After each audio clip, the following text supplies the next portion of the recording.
அனைத்துலக உயிரோடை தமிழ் ILC தமிழ் உயிரோடை தமிழில் அன்பர்களே, அரசியல் கலை நிகழ்ச்சியில் இணைந்திருக்கிறீர்கள். இன்றைய அரசியல் கலை நிகழ்ச்சி சிறப்பு நிகழ்ச்சியாக அமைகிறது. கலையத்தில் எங்களோடு போரியல் ஆய்வாளர் அரசு அவர்கள் பிரித்தானியாவிலிருந்து இணைந்திருக்கின்றார். அதேபோல் கனடாவிலிருந்து ஆய்வாளர் நேரு குணரட்னம் அவர்கள் இணைந்து இலங்கை தீவில் நடந்து முடிந்த அரசு தலைவருக்கான தேர்தல் தொடர்பான விடயங்களை பார்க்க இருக்கின்றோம். இங்கே கலையத்தில் எங்களோடு அரசு அவர்கள் இணைந்திருக்கிறீர்கள். வணக்கம் அரசு அவர்களே. வணக்கம் ஞானி. அனைத்துலக உயிரோடு தமிழ் உறவுகளுக்கு அன்பு கலந்த வணக்கம். வணக்கம் நேரு குணரட்னம் அவர்களே. அன்பர்கள் சார்பாக உங்களையும் வரவேற்கிறேன். இங்கே கலையத்தில் எங்களோடு போரியல் ஆய்வாளர் அரசு அவர்கள் இணைந்திருக்கின்றார். அதேபோல் நீங்கள் கனடாவிலிருந்து ஆய்வாளர் நேரு குணரட்னம் இணைந்திருக்கிறீர்கள். இருவருக்கும் வணக்கத்தை கூறிக்கொண்டு, முதலில் அரசு அவர்களே, உங்களிடம் இலங்கை தீவில் நடந்து முடிந்த அரசு தலைவருக்கான தேர்தல் ஒரு புதிய ஒரு அத்தியாயத்தை திறந்திருக்கின்றது.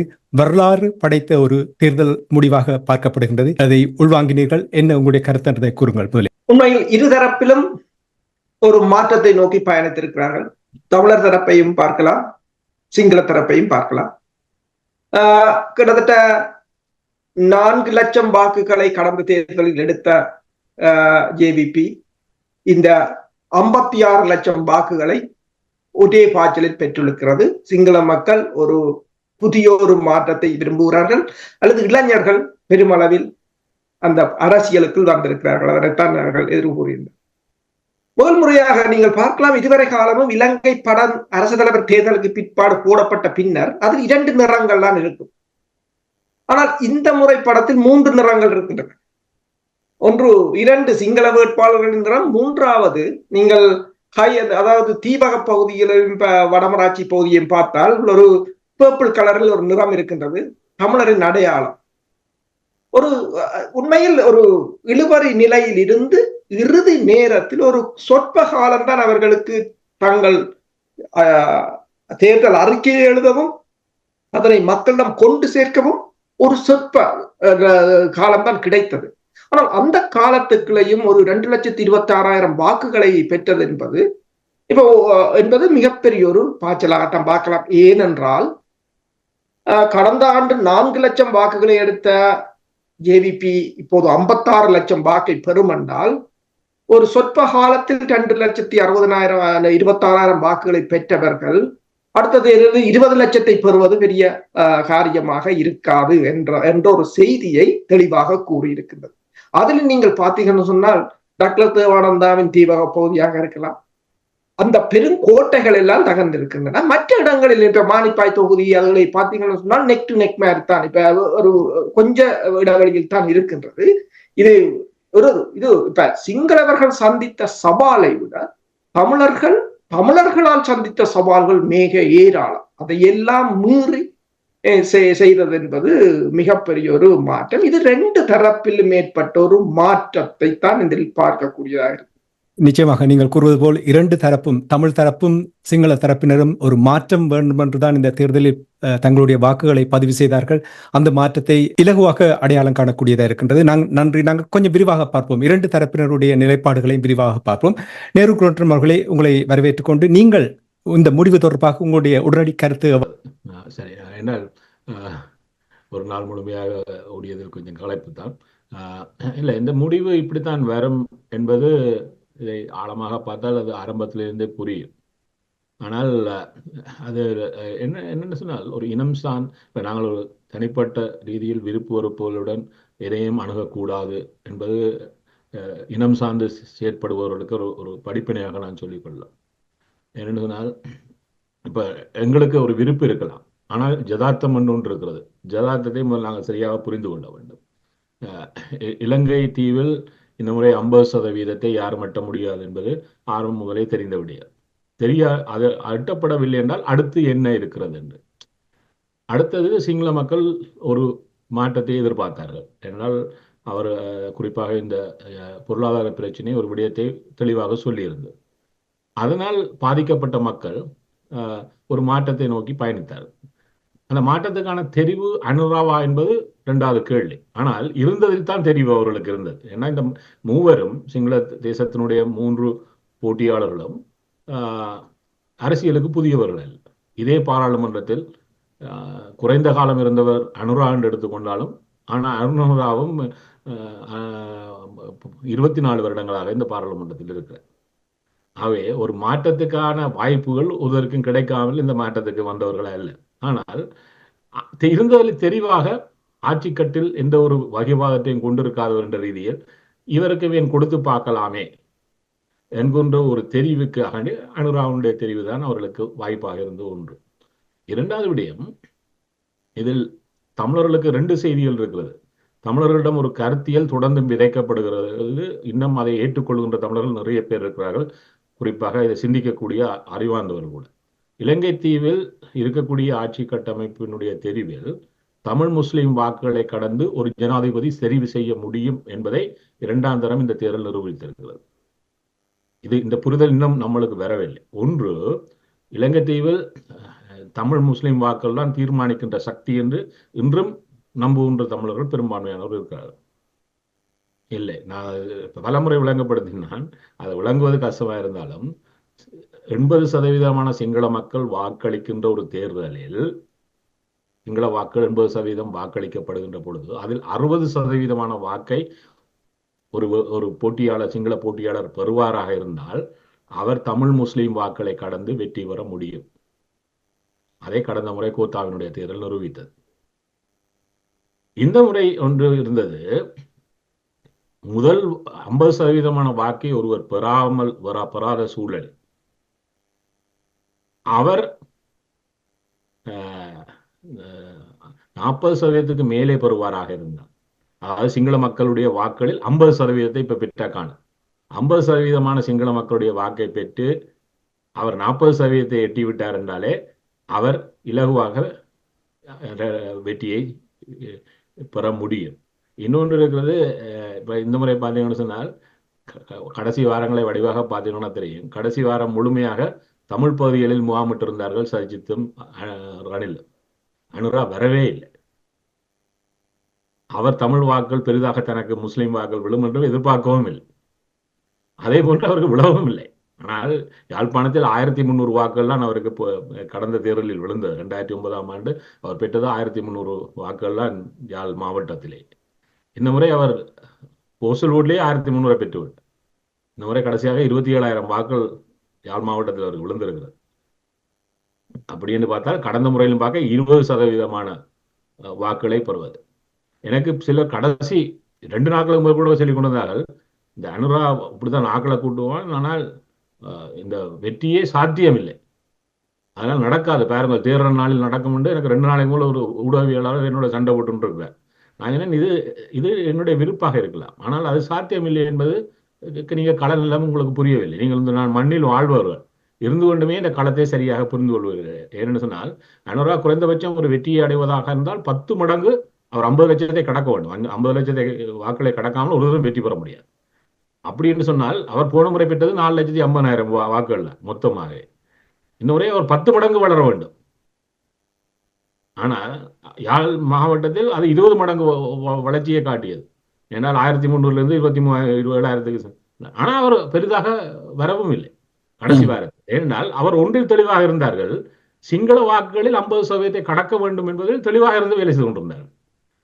இவர்கள் தமிழ் வாக்குகளை எடுத்துவிட்டு தாங்கள் வெல்லலாம் என்று சஜித்தும் ரணிலும் போட்டி போட்டுக்கொண்டு ஒரே நாளில் 2 பேர் நின்றார்கள் வடபகுதி. அப்ப தமிழர் பகுதியில் வந்தே தெரிந்தார்கள். ஆனால் அந்த சூத்திரம் அவர்களுக்கு வடிவாக புரிகிறது. எனக்கு புரிந்தது என்னன்னு சொன்னால் அவருடைய அந்த திட்டமிடல் அவ்வாறு இருந்தது. இந்த முறை அதை அவர்கள் மீண்டும் நிரூபித்து காட்டியிருக்கிறார்கள். தமிழ் முஸ்லிம் வாக்களை பெற்றுக்கொள்ளாமலே அனுராவுடைய வெற்றி சிங்கள தேசத்தில் சாத்தியமாகி இருக்கிறது. இப்ப நம்மளுக்கு உண்டே புரியணும். இப்ப எங்களுக்கு ஒரு பூச்சாண்டி காட்டுகிற ஒரு வேலை இருக்கிறது. நாங்கள்லாம் தீர்மானிக்கிற சக்தி, நாங்கள் சொல்றதை நீங்கள் எல்லாம் கேளுங்கள். இப்ப இது எவ்வளவு காலம் இப்படியே கேட்டுக்கொண்டிருக்க போறோம் என்றுதான் ஒன்று. என்ன சொன்னால் இந்த படித்தவர்கள் மத்தியில் கூட இந்த புரிதல் வரவில்லை. ஆகவே அதாவது ஒரு தேர்தல் விஞ்ஞானம் இருக்கிறது. இந்த தேர்தல் வாக்குகள் எண்ணப்படு வைத்துக்கொண்டு வெற்றியை நோக்கி நகர்வது. அதாவது இது ஒரு உலகத்தின் ஒரு புதிய விஞ்ஞானம். அது இந்தியாவில் கூட அதை இந்த முறை பலர் தவறி போனதுக்கு காரணம் அதை சரியாக புரிந்து கொள்ளாத காரணம் தான். அப்போ இப்போ இந்த இடத்துல தான் இந்த கிஷோர் யாதவ் போன்றவர்கள் எல்லாம் இந்தியாவில் அப்படி ஒரு இலங்கையில் ஒருவர் இல்லை. இந்த இதை களத்தை சரியாக ஆய்வு செய்து விஞ்ஞானத்தை சொல்லுகின்ற ஒருவர் இல்லை. ஆனால் அது எங்கேயோ ஒரு இடத்துல அவர்களுக்கு வேலை செய்திருக்கிறது. அது அவர்கள் வளர்ந்திருக்கிறார்கள். இது ஏன் எங்களுக்கு தேவைப்படுகிறன்னு சொன்னால், இந்த களங்களை சரியாக புரிந்து கொண்டால் தான் தமிழர்கள் சரியான திட்டமிடலை செய்ய முடியும். அது எங்களுடைய திட்டமிடலுக்காகவே முதலில் நாங்கள் எங்களுடைய உணர்வுகள், விருப்பு வெறுப்புகளை தூக்கி வைத்து விட்டு முதல் வெளியே வந்து பார்க்க வேண்டும் இந்த களம் எவ்வாறு இருக்கிறது. அதை புரிந்து கொண்டுட்டோம் என்றால் எங்களுடைய திட்டமிடல் இலகுவாகிவிடும். அதுக்கு பின்னர் எங்களுடைய மக்களை அதை நோக்கி தயாரிக்க வேண்டும். இந்த தயாரிப்பு இப்ப அருள் சொன்ன மாதிரி கடைசி நேரத்தில் தான் நாங்கள் ஆனா இந்த தயாரிப்பு இப்போ தொடங்கியது வேலையெல்லாம். ஆனால் அது இறுதி வரை தன்னுடைய என்னால் இனிமல் நிறைய பேச வேண்டி இருக்கிறது. என்னால் நான் சொன்னேன் இது சரியான புள்ளி, சரியான ஆரம்ப புள்ளி. ஆனால் இதுக்கு நிறைய செப்பனிடல் நடந்தாக வேண்டும். நிச்சயமாக நாங்கள் கடந்த முறை பேசும்பொழுது நீங்கள் அதை தெளிவாக கூறினீர்கள். குறை நிறைய இருக்கின்றது, அதை நாங்கள் சரியாக அடையாளம் கண்டு அதை பலப்படுத்துவது முக்கியம் என்பதை நீங்கள் தெளிவுபடுத்தியிருந்தீர்கள். மிக்க நன்றி. இப்பொழுது அந்த சிக்கல்கள் வருவோம், இப்படி பேசலாம். ஏனென்றால் இப்பொழுது நாளை ஜனாதிபதியாக பதவியேற்றவுடன் அனுரா செய்யக்கூடிய முதலாவது விடயம் பாராளுமன்றத்தை கலைப்பது.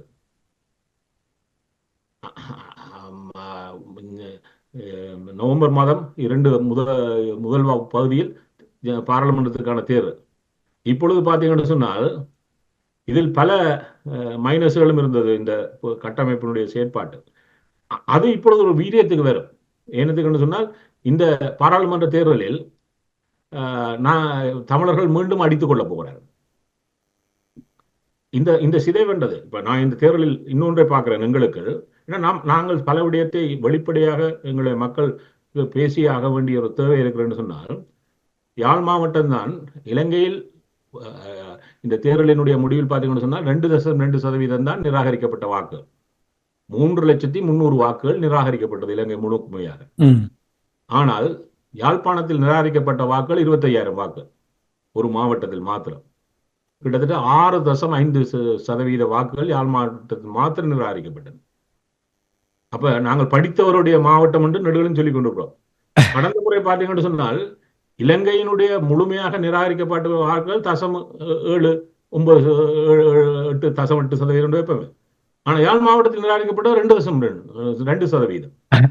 அதில் இன்னொரு வேடிக்கையான விடயம் என்னவென்றால், ஒரு சிங்களவர் நுங்கு சின்னத்தை பயன்படுத்தி இருந்தார். அந்த நுங்கு சின்னம் சங்கு சின்னத்துக்கு பக்கத்தில் இருந்ததால் கிட்டத்தட்ட யாழ்ப்பாணத்திலிருந்து 516 வாக்குகள் அந்த சிங்கள வேட்பாளருக்கு சென்றிருப்பதாக தகவலூடாக அறியக்கூடியதா இருக்கின்றது. பாருங்கள். இல்ல ஒன்றை பாத்தீங்கன்னு சொன்னால் இலங்கையில் இருக்கக்கூடிய எல்லா மாவட்டங்கள்ல 22 தேர்தல் மாவட்டங்கள்ல ஒரு போட்டியிட்ட 38 வேட்பாளர்ல ஒரு வேட்பாளர் கூட எந்த ஒரு மாவட்டத்திலையும் சைபர் வாக்குகளை பெறவில்லை. எல்லா மாவட்டத்திலையும் 38 பேருக்கும் வாக்கு நடந்தது. இதுல என்னன்னு சொன்னால் எங்களுடைய சின்னத்துக்கு அம்பாந்தோட்டையில் விழுந்த வாக்குகள் சங்குக்கு அம்பாந்தோட்டையிலே 103 வாக்குகள், பக்கத்தில் இருக்கக்கூடிய காலியில் 165 வாக்கு. அதாவது சிங்களத்தினுடைய அடுத்த பகுதி. இது சாத்தியம் என்று கேட்டால் இதுதான் சாத்தியம். ஏன் தெரியும் என்று சொன்னால் கடந்த முறை 2019 தேர்தலில் அமரசிங்க ஒருவர் போட்டியிட்டார். அவருக்கு யாழ் மாவட்டத்தில் விழுந்த வாக்குகள் 6,000 வாக்கு. இப்பொழுது ஜனாதிபதியாகிற அனுரகுமார திசாநாயக்க தெரிந்தவருக்கு விழுந்த வாக்குகள் 1,300 தான். யாழ்ப்பாணத்தில் 2 தேர்தலுக்கு விழுந்த வாக்குகள் 1000க்கு மேலே.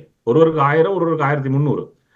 2 பிக்குகளுக்கே வாக்கு போட்டோம்ன்றது நம்ம மக்களுக்கே தெரியாது. இது என்னன்னு சொன்னால் இது எவ்வளவுதான் இருந்தாலும் மக்கள் எங்க இருந்தாலும் இந்த குழப்பம் இருக்கிறது. என்னென்னு 38 பேரையும் யாருக்கும் தெரியுமோன்னு கேட்டீங்கன்னா தெரியாது. ஆனா வாக்கு போட்டார்கள்.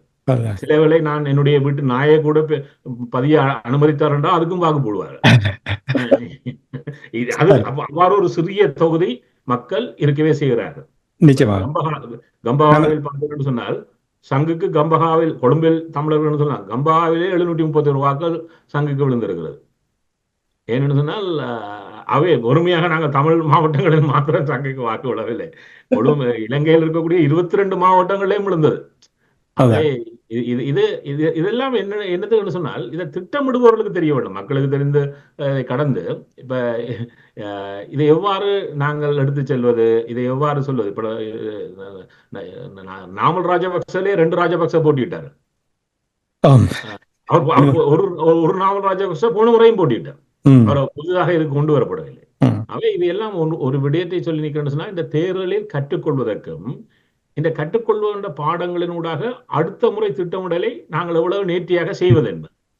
அதுக்காகத்தான் சொல்லுகிறேன் சொன்னால், ஏன்னா இந்த தேர்தலில் இதிலெல்லாம் எங்களுக்கு ஒரு வாய்ப்பான களங்கள். இந்த களங்களை நாங்கள் சரியாக பயன்படுத்தி விட்டோம் என்றால், என்னால் இந்த களத்தை பயன்படுத்துவதற்கு இலங்கை தீவில் கலர் திரிகிறார்கள். இதை கடந்து வெளிநாட்டு சக்திகள் தெரிகின்றன.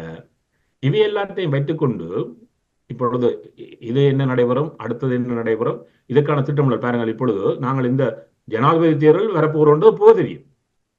ஆனால் பாராளுமன்ற தேர்தல் வரப்போகிறோம் என்று இப்போ தெரியும்.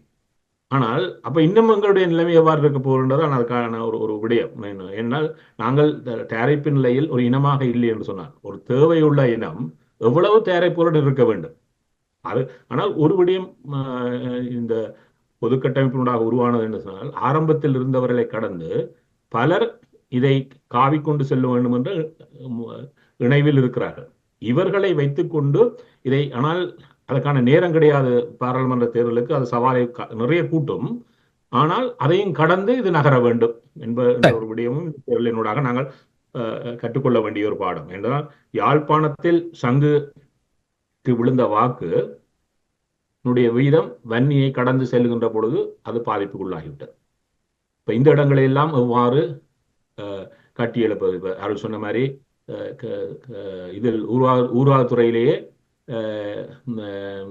டக்ளஸ் ரணிலுக்கு நல்ல இதை பெற்றுக் கொடுக்க முடியல. அங்கே முதலாவது இடத்தில் சங்கு வந்தது ஊர்வாகத்துறை.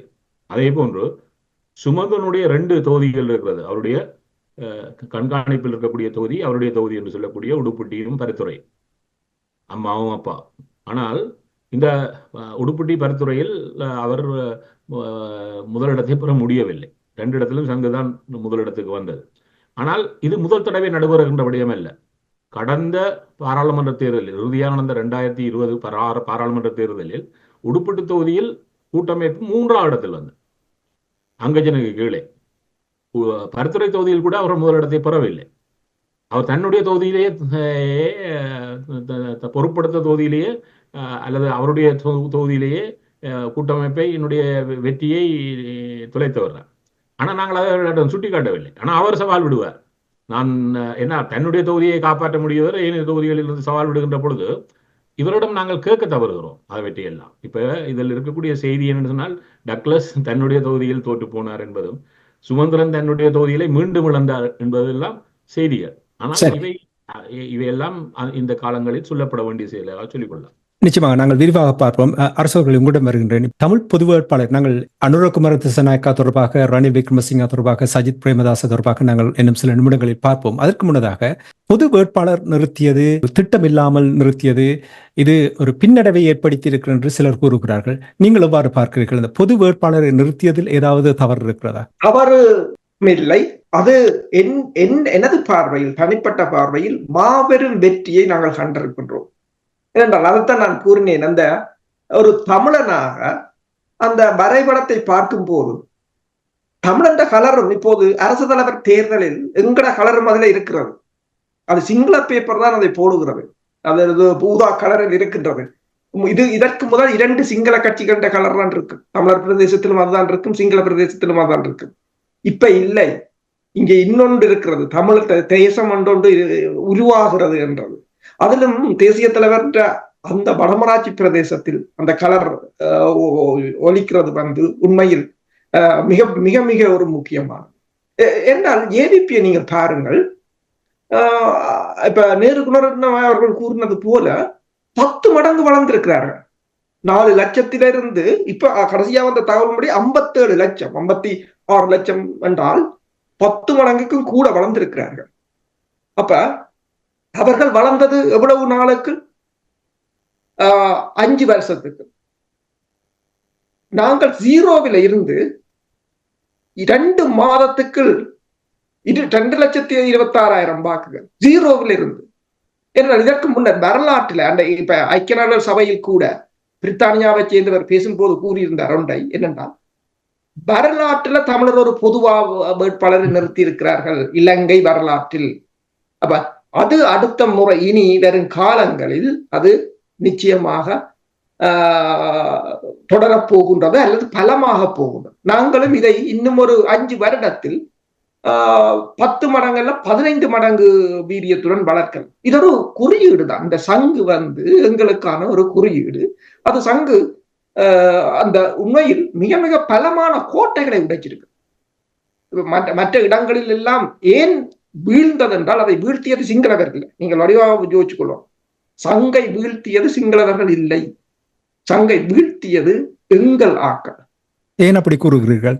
மாவை சேனாதிராஜா உங்களுக்கு தெரியும், ஒன்றை தேர்தலுக்கு போட்டு வந்து விட்டு நான் முதல் இஞ்ச குத்தினன், 2வது அங்க குத்தினன், 3வது இஞ்ச குத்தினன் சொன்னாரല്ലോ.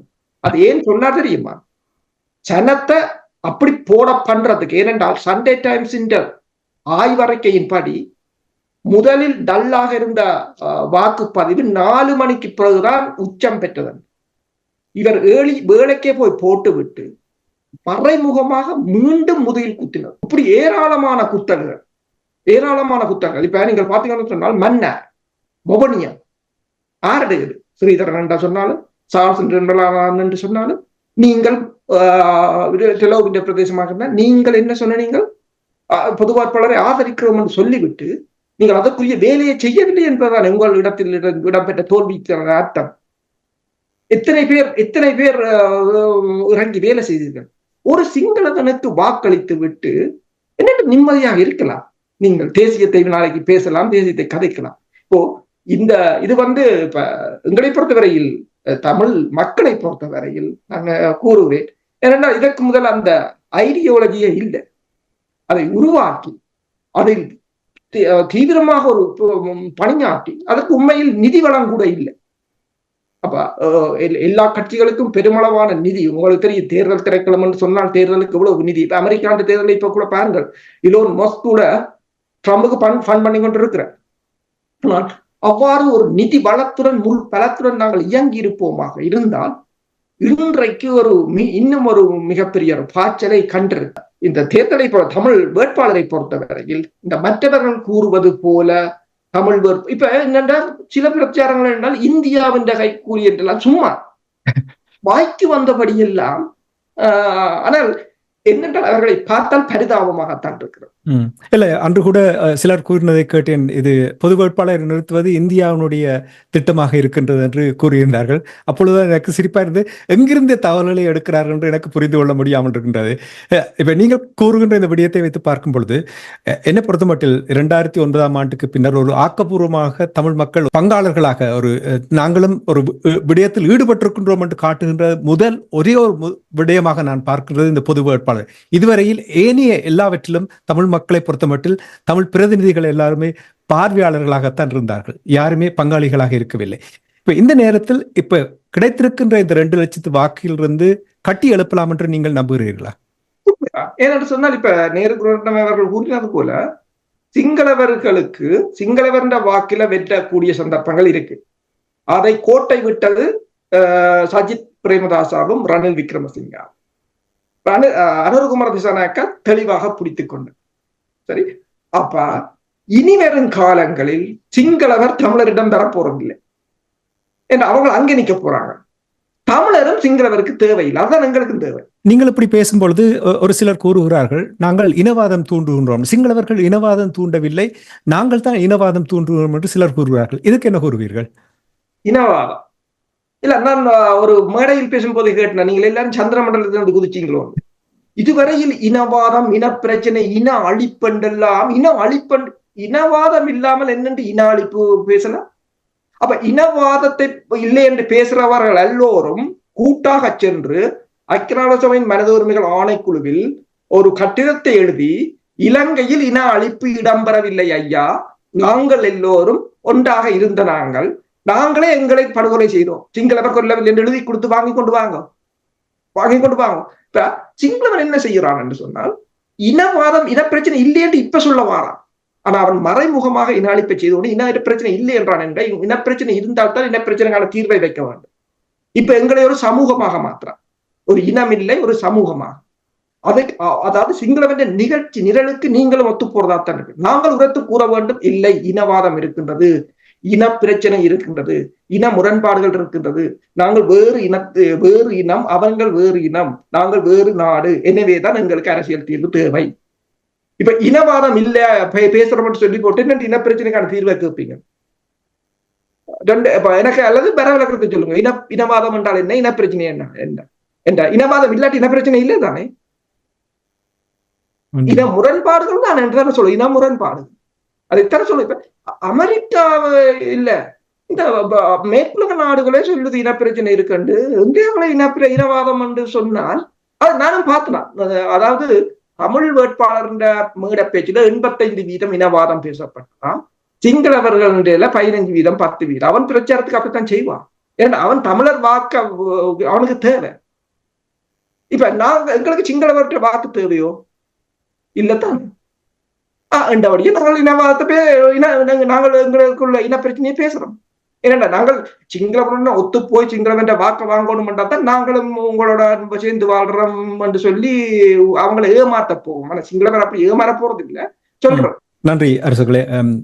குணரட்னம் அவர்கள், பொது வேட்பாளரினூடாக இதிலிருந்து கட்டி எழுப்பக்கூடிய ஒரு நிலைமையை ஏற்படுத்தலாமா? தமிழ் தரப்பை பொறுத்த மட்டும் நிறைய பிளவுகள் இருக்கின்றது. இந்த பிளவுகளை நாங்கள் இந்த தேர்தல் முடிவினூடாக பார்க்கக்கூடியதாக இருக்கின்றது. தமிழ் இனம் ஒன்று சேர்ந்து செயல்பட்டால்தான் ஒரு பாரிய தாக்கத்தை ஏற்படுத்தலாம். அதில் ஒரு சிறிய ஒரு வீதாசாரத்தை நாங்கள் இந்த பொது வேட்பாளரினூடாக பார்த்திருக்கின்றோம். இதை அடுத்த கட்டத்துக்கு கொண்டு போவதற்கான வாய்ப்பு இருக்கின்றதா, அல்லது இந்த பிளவை சேர்க்க முடியாத ஒரு பாரிய பிளவாக நீங்கள் பார்க்கிறீர்களா? இல்லை, எதுவும் முடியாதுன்னு ஒன்று இல்லை, எல்லாம் சாத்தியம் இருக்குது. இப்பொழுது சாத்தியத்தில் இருக்கக்கூடிய ஒரே ஒரு விஷயம் என்னன்னு சொன்னால், இதை எப்படி இன்னும் காத்திரமாக இப்ப பாருங்கள், சிங்கள மக்களிடம் உரத்து பேசுங்கள். சிங்கள மக்களிடம் ஒரு விஷயம் இருந்தது என்னன்னு சொன்னால், அவர்கள் ஒன்றை உள்ளே பார்த்தாருன்னு சொன்னால் மாற்றம். இப்பொழுது பாருங்கள், சிங்கள மக்கள் எவ்வாறான ஒரு மாற்றத்துக்கு வந்திருக்காருன்னு சொன்னால், அவர்கள் வாக்களித்து பழகி போன 2 கட்சிகளை அரசியல் அரங்கில் இந்த தேர்தலுடன் அவர்களை புதகுலிக்கு முழுமையாக அனுப்பிவிட்டார். ஒன்று SLP, இரண்டாவது UNP. SLP செத்து போன கட்சியாக மாறிவிட்டது. ஆனால் UNP ரணிலில் ஜனாதிபதியானுடன் மீண்டும் எழுவார்கள் என்கின்ற ஒரு பிம்பம் உருவாக்கப்பட்டது. ஆனால் இனிமே UNP என்ற கட்சியே அரங்கில், அதாவது யானைக்கும் கைக்கும் வாக்கு போட்டு பழகிய சிங்கள மக்கள் அதை கடந்து பயணிப்பதற்கு தயாராகிவிட்டார்கள். ஆனால் இந்த இதில் இன்னொரு சங்கை ஊதி இருக்கிறார்கள், மொட்டுக்கு ஒரு சங்கை முழுமையாக ஊதி இருக்கிறார்கள். என்றால் போன முறை 69 லட்சத்தை பெற்ற மொட்டால் இந்த முறை 3 லட்சத்துக்கு மேல் கடந்து செல்ல முடியாத சூழலுக்கு மொட்டு தள்ளப்பட்டது. அப்ப மொட்டை மீளுருவாக்கம் செய்யலாம் என்று முயற்சி செய்து பார்த்தார்கள், அது வெற்றி பெறவில்லை. அப்ப இது அதனால் மொட்டுக்கு இன்னொரு சந்தர்ப்பம் இருக்கிறது, முயன்று பார்க்கறதுக்கு இவர்கள் சரியாக இயங்கவில்லை. ஆனால் UNPக்கும் SLPக்கும் சுதந்திர கட்சிக்கும் ஐக்கிய தேசிய கட்சிக்குமான இது முழுமையை பெற்றுவிட்டது. அப்ப மக்கள் அதை கடக்க முனைகிறார்கள். ஆனால் தமிழ் தரப்பில் இன்னும் ஒரு சிந்தனை இருக்கிறது, என்ன தெரியுமோ, நாங்கள் வீட்டுக்கு பழகிவிட்டோம். அந்த மாற்றத்தில் இருந்து வர வேண்டும். என்றால் எங்களுக்கு தேவையானதை தராதவர் எவராக இருந்தாலும் அவரை கடந்து செல்வதற்கு ஒரு இனம் தயாரிக்கப்பட வேண்டும். அவை எங்களுக்கு வேலை இருக்கிறது. இன்னொன்று இருக்கிறது என்ன சொன்னால், இந்த மாற்றத்தை நோக்கி பயணித்த சில தமிழ் இளையவர்கள் என்ன செய்தார்கள், அனுரா மீது ஒரு நம்பிக்கை வைத்தார்கள். அவரான அந்த மாற்றத்தை, அதுக்கு காரணம் என்ன சொன்னால், எங்களிடம் அந்த மாற்றத்துக்கான இது இன்னும் சரியாக வரையறுக்கப்பட்டு அது இளையவர்களுக்கு முதன்மைத்துவம் கொடுக்கப்பட்டு, இளையவர்கள் பெண்களுக்கான முதன்மை. ஏன்னால் அனுராவுடைய வெட்டிக்கு பின்னால் அவர்கள் இணைத்த இளையவர்களும் பெண்களும் முக்கிய வகைவாகம் பயித்தார்கள். அதை நாங்கள் மறந்து விடக்கூடாது. ஏன்னா அவர்கள் இருவருக்கும் மாற்றத்தை நோக்கி பயணித்தவர்களுக்கு தான் அது என்ற ஒரு பிம்பத்தை அவர்கள் உருவாக்கினார்கள். இப்பொழுது எங்களிடையே இளையவர்களுக்கு இல்லை. இப்பொழுது பல்கலைக்கழகங்கள் ஏன்னா பல்கலைக்கழகங்கள் அவர்களுடைய ஒரு களப்பூமி. ஏன்னா யாழ் பல்கலைக்கழகத்தில் இப்பொழுது அதிகமாக படிப்பவர்கள் சிங்கள மாணவர்கள் என்ற சூழலுக்கு வந்திருக்கிறோம். அதையெல்லாம் பார்க்குற நம்ம மாணவர்கள் யோசிக்கிறார்கள், இவர்களை எல்லாம் பார்த்து விட்டு ஆகவே எங்களுக்குமான மாற்றம் அங்கு இருக்கிறதா என்கின்ற ஒரு சிந்தனைக்கு இடம் கொடுக்கிறோம். அதுக்கு காரணம் என்று சொன்னால் நாங்கள் இதை வரையறுத்து அவர்களுக்கான முக்கியத்தை கொடுத்து இப்பொழுதும் எங்களுடைய மாற்றத்தினுடைய மேடையில் நின்றவர்கள் சரியானவர்கள் அல்ல. அவை மாற்றி அமைக்கப்பட வேண்டும். ஏன்னா மீண்டும் அரசியல் கட்சியினர் தான் எல்லா மேடையிலும் நிற்கிறார்கள். சிவில் சமூகத்தை நான் மேடையிலேயே பார்க்க முடியவில்லை. அவர்கள் எல்லாம் இறுதி நேரங்களில் ஒதுங்கி போனவர்களாக இருந்தார்கள். விட்டு போவார்கள். மீண்டும் அதே அரசியல் முகங்கள் வந்து நிற்கிறது. இந்த அரசியல் முகங்கள் அல்ல எங்களை அழைத்து செல்லுகின்ற மாற்றங்கள். ஆகவே இதை கடந்த ஒரு சூழல் எங்கள் சமூகத்தில் உருவாக்கப்பட வேண்டும். இளையவர்கள் இப்ப இதிலேயும் சொல்லுகிறேன், சில பகுதிகளில் இளையவர்கள் சென்று உடுப்பிட்டி பரத்துறையில் எல்லாம் துண்டு பிரசங்களை கொண்டு சென்று சேர்த்தவர்கள் இளையவர்கள். இவர்கள் வருகிறார்களோ இல்லையோ என்று பார்க்கவில்லை. அவர்களாக இப்பொழுது இந்த கட்டமைப்பினுடைய இதை கடந்து பயணத்தை பல இடத்தில் பலர் செய்ததனுடைய விளைவு அறுவடையாக வந்தது. இப்பொழுது சில இடங்களில் அவர்கள் சென்ற பொழுது இது எங்களுடைய கட்சியினுடைய இடம், நீங்கள் இதில் வராதீர்கள், நாங்கள் பார்த்துக் கொள்வோம் என்று இதில் இருந்த சில கட்சிகள் தடுத்தும் இருக்கிறார்கள். இப்ப இவையெல்லாம் எல்லாருக்கும் ஒரு பயம் பெற வேண்டும். இதில் இருப்பவர்கள் குளிர் காய்ந்து கொண்டிருக்க முடியாது. என்றால் இனம் இந்த மாற்றத்துக்காக தயார்படுத்துவதற்கு எங்களுக்கு நிறைய வேலை இருக்கிறது. அந்த வேலைகளை நாங்கள் இதை கடந்த காலத்தில் இதை நாங்கள் ஒருங்கமைக்க வேண்டிய தேவை இருக்கிறது. என்றால் எங்களுடைய இனத்திலும் இருப்பவர்கள் எல்லாருக்கும் யாராக இருந்தாலும் ஒரு பயம் இருக்க வேண்டும். மக்கள் மாற்றத்தை நோக்கிய பயணத்துக்கு தயாரிக்கப்பட்டு விட்டார்கள். எங்களுடைய இனத்தில் அந்த விருப்பு இருக்கிறது, அதுக்கு பயணிக்கிறதுக்கு மக்கள் தயாராக இருக்கிறார்கள் என்பதுதான் இந்த செய்தி. இந்த 2,26,600 மக்களும் வெளிப்படுத்திய செய்தி. ஏனையவர்களை இதில் எவ்வாறு வேகமாக இணைப்பது, அவர்களுக்கும் இந்த நம்பிக்கை, ஏன்னா நம்பிக்கை தான் ஒரு பயணத்தினுடைய வெற்றியில் தங்கி இருக்கிறது. அந்த நம்பிக்கை கட்டி எழுப்பப்படுவது. எங்களுடைய மக்களிடம் இந்த நம்பிக்கையை கட்டி எழுப்பது என்னால் பொதுக்கட்டமைப்பு இந்த வீச்சு வந்து கடந்த கடைசி ஒரு வாரத்தில் தான் வீச்சு பெற்றது. அதுக்கு முன்னர் வரையும் இந்த ஒருங்கமைப்பில் முதற்கொண்டு கன சிக்கல்கள் இருந்தது. கடைசி ஒரு வாரத்தில் மக்கள் ஒரு திரட்சி இவருடைய செயற்பாடை கடந்து இந்த 2,26,600 திரட்சியினுடைய வெளிப்பாட்டை காட்டியது. நான் பார்த்தேன், அந்த கடைசி ஒரு வாரத்தில் நம்பிக்கை கொண்டவருடைய எண்ணிக்கை அதிகரித்தது. இல்லை, இதனால் முடியும், ஏதோ நாங்கள் முயன்று பார்க்கலாம். அதுக்கு முன்னர் எதிரான கருத்து தெரிவித்தவர்கள்லாம் பின்னர் கருத்தை மாற்ற ஆரம்பித்தது இந்த ஒரு வாரம் தான். இது இன்னொரு வாரத்துக்கு முதல் இது உருவாகி இருந்தால் இது 3 லட்சத்தை இலகுவாக கடந்திருக்கிறது. ஆகவே இதெல்லாம் ஒரு செய்தியை சொல்லுகிறது. இந்த திட்டமிடலில் எவ்வளவு தூரம் இன்னும் நாங்கள் அதீத கவனம் செலுத்த வேண்டும், செய்திகளில் என்ன கவனம் செலுத்த வேண்டும். மூன்றாவது விடயம் இருக்கிறது. இப்ப ஒரு கேள்வி கேட்கப்படுகிறது, இந்த கட்டமைப்பில் இருக்கக்கூடிய ஒரு சிறு சமூகத்திலிருந்துவிடும், இதற்கு பின்னர் நீங்கள் எவ்வாறு இயங்குவீர்கள், இதற்கு பின்னரும் இந்த கட்டமைப்பு தொடருமா என்றால் அவர் அதுக்கு ஒரு தெளிவான பதிலை சொல்ல முடியாதவராக இருக்கிறார். இவையெல்லாம் ஒரு மிக்ஸ் மெசேஜிங் வந்து இருக்க முடியாது. மற்றது இப்ப ஒரு இதில் சொல்வார்கள், மெசேஜ் பாக்ஸ் இஸ் இம்பார்ட்டன்ட். இந்த மெசேஜ் பாக்ஸ் எல்லாரும் ஒரே மெசேஜ் தான் சொல்லலாம்.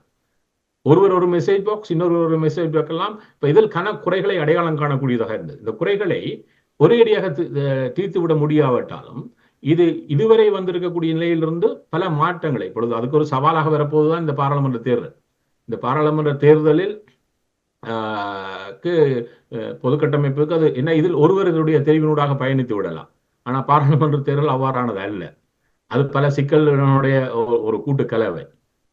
அந்த கூட்டு கலவைகளுக்குள் மிக வேகமாக என்ன இது கிட்டத்தட்ட இந்த பொது கட்டமைப்புடைய செயற்பாடு ஒரு வருடமாக எடுத்திருக்கிறது.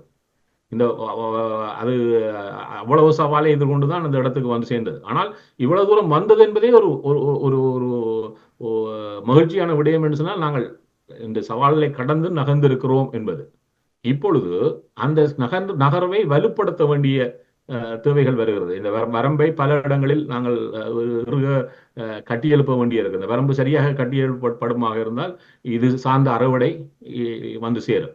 என்ன சொன்னால் சொன்ன மாதிரி இந்த 2,24,000 வாக்களும் பலரால் கவனிக்கப்படும் என்று சொன்னால் இவர்கள் மீண்டும் ஒரு திரட்சியை நோக்கி நகர்ந்திருக்கிறார்கள். இப்பொழுது கொழும்பில் இருக்கக்கூடிய தலைமைகளும் சரி, சர்வதேச சமூகத்தில் இருக்கக்கூடிய சக்திகளும் சரி ஒன்றை விரும்புகிறார்கள். தமிழர்கள் இணைவதை அவர்கள் விரும்பவில்லை. தமிழுடைய பிளவு அவருடைய பயணத்துக்கான ஒரு வழித்தடமாக அவர்கள் தொடர்ந்து பார்க்கிறார்கள். அவ்வாறு பார்ப்பவரிடம் இருக்கக்கூடிய ஒரு சவால் என்று சொன்னால் இப்போ ஒரு திரட்சி உருவாகிறது. இந்த திரட்சியை இன்னும் உச்சம் பெறாமல் பார்த்துக் கொள்வதற்கு அவர்கள் நிறைய வேலை செய்வார்கள்.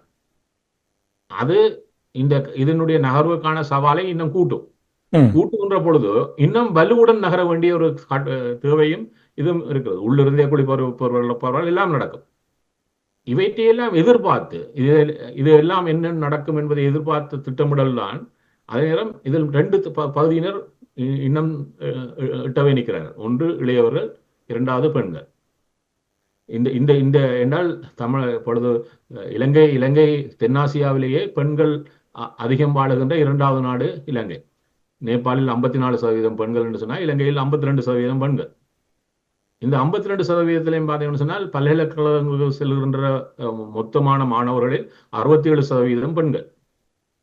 அவை பெண்கள் கல்வி கற்பதில் கொண்டு எல்லா இடத்திலும் முதன்மையான இடத்தை தமிழ் தேசத்திலும் கொண்டிருக்கிறார்கள். அவ்வாறு இருந்தால் இவர்களுக்கு ஒரு இதை இப்பொழுது இலங்கை தீவை பார்த்தீங்கன்னா உலகத்திலேயே மிக மோசமாக பெண்களுடைய பாராளுமன்ற பிரதிநிதித்துவத்தையும் அரசியல் பிரதிநிதித்துவத்தையும் கொண்ட நாடு. என்னால் 12 பேர் தான் 225 பேரில் இருக்கிறார்.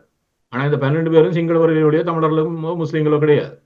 அப்ப நாங்கள் எங்களுடைய இந்த மாற்றம் என்பது முழுமையான மாற்றத்தின் வெளிப்பாடு என்கின்ற செய்தி இதுவரை கொண்டு செல்லப்படவில்லை. நிச்சயமாக நீங்கள் கூறுவது போல் பெண்கள் தொடர்பாக இளையவர்கள் தொடர்பாக கூறும் பொழுது நடைமுறை அரசு இருந்த பொழுது அதை செய்து காட்டினார்கள், செயல்பாட்டில் செய்து காட்டினார்கள் என்பதை தெரியும். நேரு குணரட்னம் அவர்கள் இன்னும் ஒரு விடயத்துக்கு செல்ல போகின்றோம். நீங்கள் கூறியது போல் நம்பிக்கைதான் வாழ்க்கை, நம்பிக்கை வைக்க வேண்டும் என்பதை நீங்கள் இங்கே கூறியிருக்கிறீர்கள். அது மட்டுமில்லாமல் அடிமட்டத்தில் இறங்கி ஒரு திட்டமிடல் செய்ய வேண்டும் என்ற விடயத்தை இங்கே சுட்டிக்காட்டியிருக்கிறீர்கள்.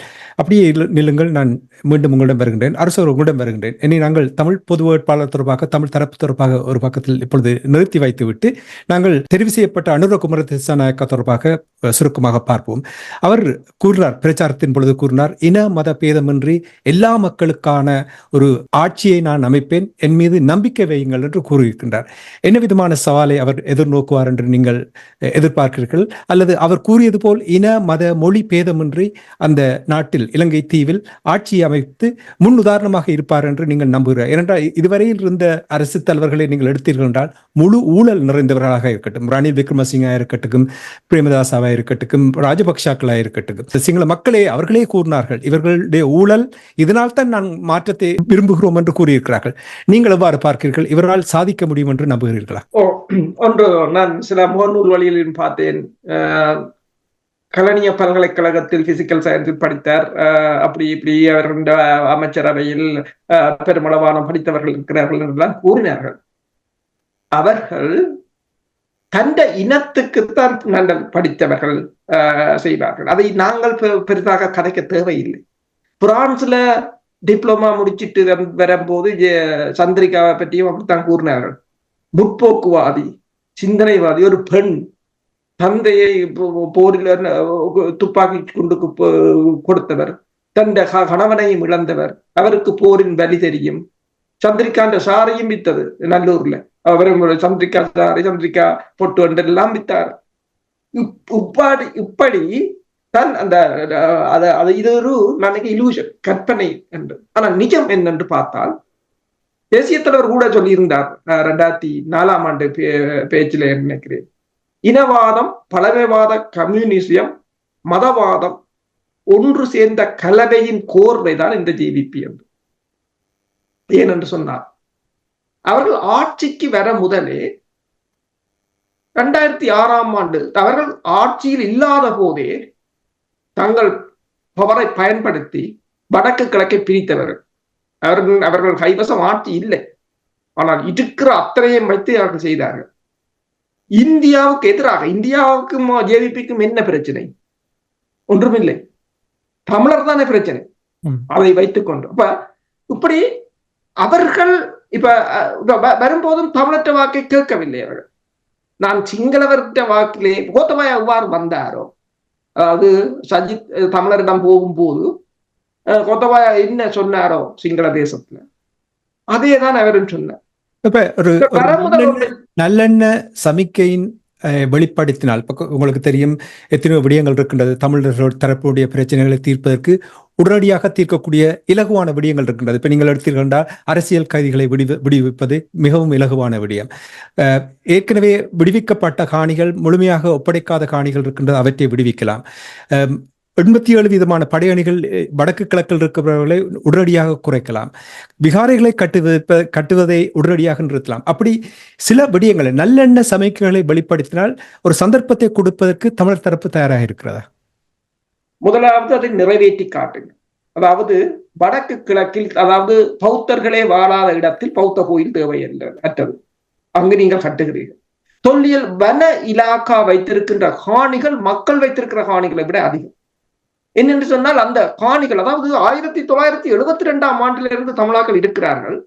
ஆனா வன இலாக்கா இப்போ வந்து பிடிச்சி சொல்லுது, அதில் இருந்த வன விலங்குகளுக்கு அது ஆபத்து. கொழும்பும் காடாத்தான் இருந்தது. நீங்கள் சனத்தை எல்லாம் எழுப்பி போட்டு மரத்து நடுங்க. அங்க என்னென்றால் உண்மையாக அவர் தீர்க்க வேண்டும் என்று சொன்னால், சரி நீங்கள் கூறியது போல இராணுவத்தை அகற்றுங்கள், மக்களுடைய காணியை விடுவியுங்கள், தொல்லியல் திணைக்களத்தையும் வன இலாக்காவையும் தடை செய்யும். அவங்களுக்கு அதை நிறுத்த தேவையில்லை, தடை செய்யுங்கள் முற்று முழுதாக. என்னென்றால் அவர்கள் இனவாதம் கலந்தனர், அதை முதல் தடை செய்யுங்கள். அவர்களால் பலவந்தமாக கைப்பற்றப்பட்ட காணிகளையும் இதுகளையும் விடுவியுங்கள். மயிலத்தனமடு மாதவன பால் பண்ணை அதை மக்களிடம் ஒப்படையுங்கள். அடுத்ததாக மீனவர் பிரச்சனையை நீங்கள் தீருங்கள். அப்ப இவ்வளவத்தையும் செய்து நீங்கள் அதாவது சிங்கள இனத்தை எவ்வளவுக்கு அதை பொருளாதார ரீதியாகவும் சமூக ரீதியாகவும் மேம்பட, அல்லது அங்கு ஒரு மனித உரிமைகளை அந்த மக்களுக்கு உரிமைகளை கொடுக்குறீங்களா, அந்த உரிமைகளை முதல் கொடுத்து பாருங்கள். அதன் பிறகு நாங்கள் ஏதாவது ஒன்றை யோசிக்கலாம். அதற்கு முதல் சந்தர்ப்பம் கொடுக்கலாம், பார்க்கலாம் என்ற பேச்சுக்கு இடம் இல்லை. நாங்கள் கொடுக்க மாட்டோம், நீ செய்யும். ஏனென்றால் பிழை செய்தது நாங்கள் அல்ல, நீங்கள்லாம் தொடர்ந்து இன அழிப்பையும் நில ஆக்கிரமிப்பையும் மொழி புறக்கணிப்பையும், ஏன் எத்தனை நீங்கள் தென்னிலங்கையில் இருந்து வடக்கு வரையிலும் நீங்கள் போய் ஒரு பேர் பலகையில் ஒழுங்கான தமிழை வாசித்து பாருங்கள் பார்க்கும். ஏன் உங்களிடம் தமிழாக்கள் இல்லையா? வேணும் என்று செய்கிறார்கள், எல்லாவற்றையும் வேணும் என்றுதான் செய்கிறார்கள். அதை தட்டி கேட்கறதுக்கு எங்களோட தமிழ் அரசியல்வாதிகளிடம் திறனி இல்லை. அதை சுட்டி காட்டி அல்ல அதுக்கு நீங்கள் சேரடித்து போட்டு போகிற துணிச்சல் கூட உங்களிடம் இல்லை. ஆனால் சிங்களவனுக்கு எப்படி வாக்கு போட வேண்டும் என்று 1, 2, 3 குத்தி காட்ட எங்கள்கிட்ட ஆக்கள் இருக்கிறார்கள். ஆனால் ஒரு தமிழில் பிழை இருக்கின்றதை சுட்டி காட்டி அதை திருத்த சொல்றதுக்கு யாரும் இல்லை. இந்த நிலை, இப்ப நேரு கூறியது போல இந்த நிலைதான் மாற்றப்பட வேண்டும். இப்ப அடிப்படை திட்டமிடல் என்று சொன்னேன், அவர் கூறினாருமே, அது நல்ல கருத்து. என்னென்றால் ஒரு திட்டத்துடன் போற முட்டாள் ஜெயிப்பான், திட்டம் இல்லாமல் போற புத்திசாலி கூட தோப்பான். அதுதான் உண்மை. அதே போல நீங்கள் அடிப்படை திட்டம் ஒன்று இருக்குமாக இருந்தால் இன்னும் நாங்கள் இதை செம்மைப்படுத்தலாம். இப்போது எங்களுக்கு கிடைக்கின்ற இந்த ஒரு சந்தர்ப்பம் வந்து ஒரு பூஸ்டாக இருக்கும், ஒரு புத்துணர்ச்சி. இதை அணைந்து போக விடாமல், ஏனென்றால் அவர் கூறியது போல இதை அழிப்பதற்கு பெருமளவான முயற்சிகள் நடக்கும். அது தாயகத்தில் நடக்கும், புலத்தில் நடக்கும். என்றால் எதிரி வந்து நிதி வளத்திலும் மூளை பலத்திலும் ஆட்பலத்திலும் மிகவும் சொபிஸ்டிகேட்டட் என்று சொல்லலாம். அப்ப அவர் அதை எதிர்த்து போராடுறது சிலகுவான விடயம் இல்லை. அதை நாங்கள் திறம்பட திட்டமிட்டு அதை எதிர்கொண்டு முறியடித்தோமாக இருந்தால்தான் நாங்கள் ஏனென்றால் நாடாளுமன்ற தேர்தல் வரப்போகின்றது. அதில் இப்போது 4-5 உடைஞ்ச தமிழ், அதில் கிட்டத்தட்ட 150 உடைஞ்சாலும் நீங்கள் ஆச்சரியப்படுவதற்கு இல்லை. அதை எவ்வாறு எதிர்கொள்ளலாம் என்பதற்கான தரமான ஒரு திட்டமிடலை நாங்கள் இப்போதே வகுக்க வேண்டும். சிறப்பு, நன்றி அரசவர்களே. நேரு குரோட்னம் அவர்களே, உங்களிடம் வருகின்றேன். போரின் வலி தெரிந்தவர் அவர்களுடைய கட்சி அனுரகுமார திசாநாயக்கா என்று சொல்லுகிறார்கள். தமிழ் இனம் போரினால் அந்த வலியை இன்னும் தாங்கிக் கொண்டிருக்கின்றது. இனம் விடுதலை பெற வேண்டும் என்று இருக்கின்ற அந்த இனத்துக்கு அந்த வலியை அவர் புரிந்தவர். எனவே அவருக்கு ஒரு சந்தர்ப்பத்தை கொடுத்து பாருங்கள், அவர் எவ்வாறு செயல்படுகிறார் என்று வைத்து அதிலிருந்து நீங்கள் முடிவை எடுக்கலாம் என்று கூறுகிறார்கள். சந்தர்ப்பத்தை கொடுக்கலாமா தமிழ் தரப்பினர்? ஏன் சந்தர்ப்பத்தை கொடுக்கலாம் என்று யோசிக்கிறேன்? எங்களுக்கான தனித்துவமான சிந்தனை இல்லாதனுடைய ஒரு குறைபாடு தான் இது. என்றால் இப்பொழுது ஒரு கடவுளை கும்பிடுவார் ஒரு மனிதன், அவர் தனக்கு விரும்பியதை செய்யவில்லை என்று சொன்னால் கடவுளை மாற்றிடுவார். என்னால் மற்றவர் தருவார் என்று தேடுவார். இப்போ தமிழர்களும் என்ன பிரச்சனைன்னு சொன்னால் மேய்ப்பன்களை தேடுகிறார்கள். தமிழருக்குள் மேய்ப்பன் கிடைக்கவில்லை என்ன செய்கிறார்கள்? மேய்ப்பனேன் ஒரு சிங்களவனா இருந்தால் என்னென்று யோசிக்கிறார்கள். அப்ப உன்னுடைய குறைபாட்டை நீ தீர்க்காமல் ஏனையவர்கள் ஒரு குறைபாட்டை தீர்ப்பார் என்று தெரிவதனுடைய ஒரு குறைபாடு தான் இது.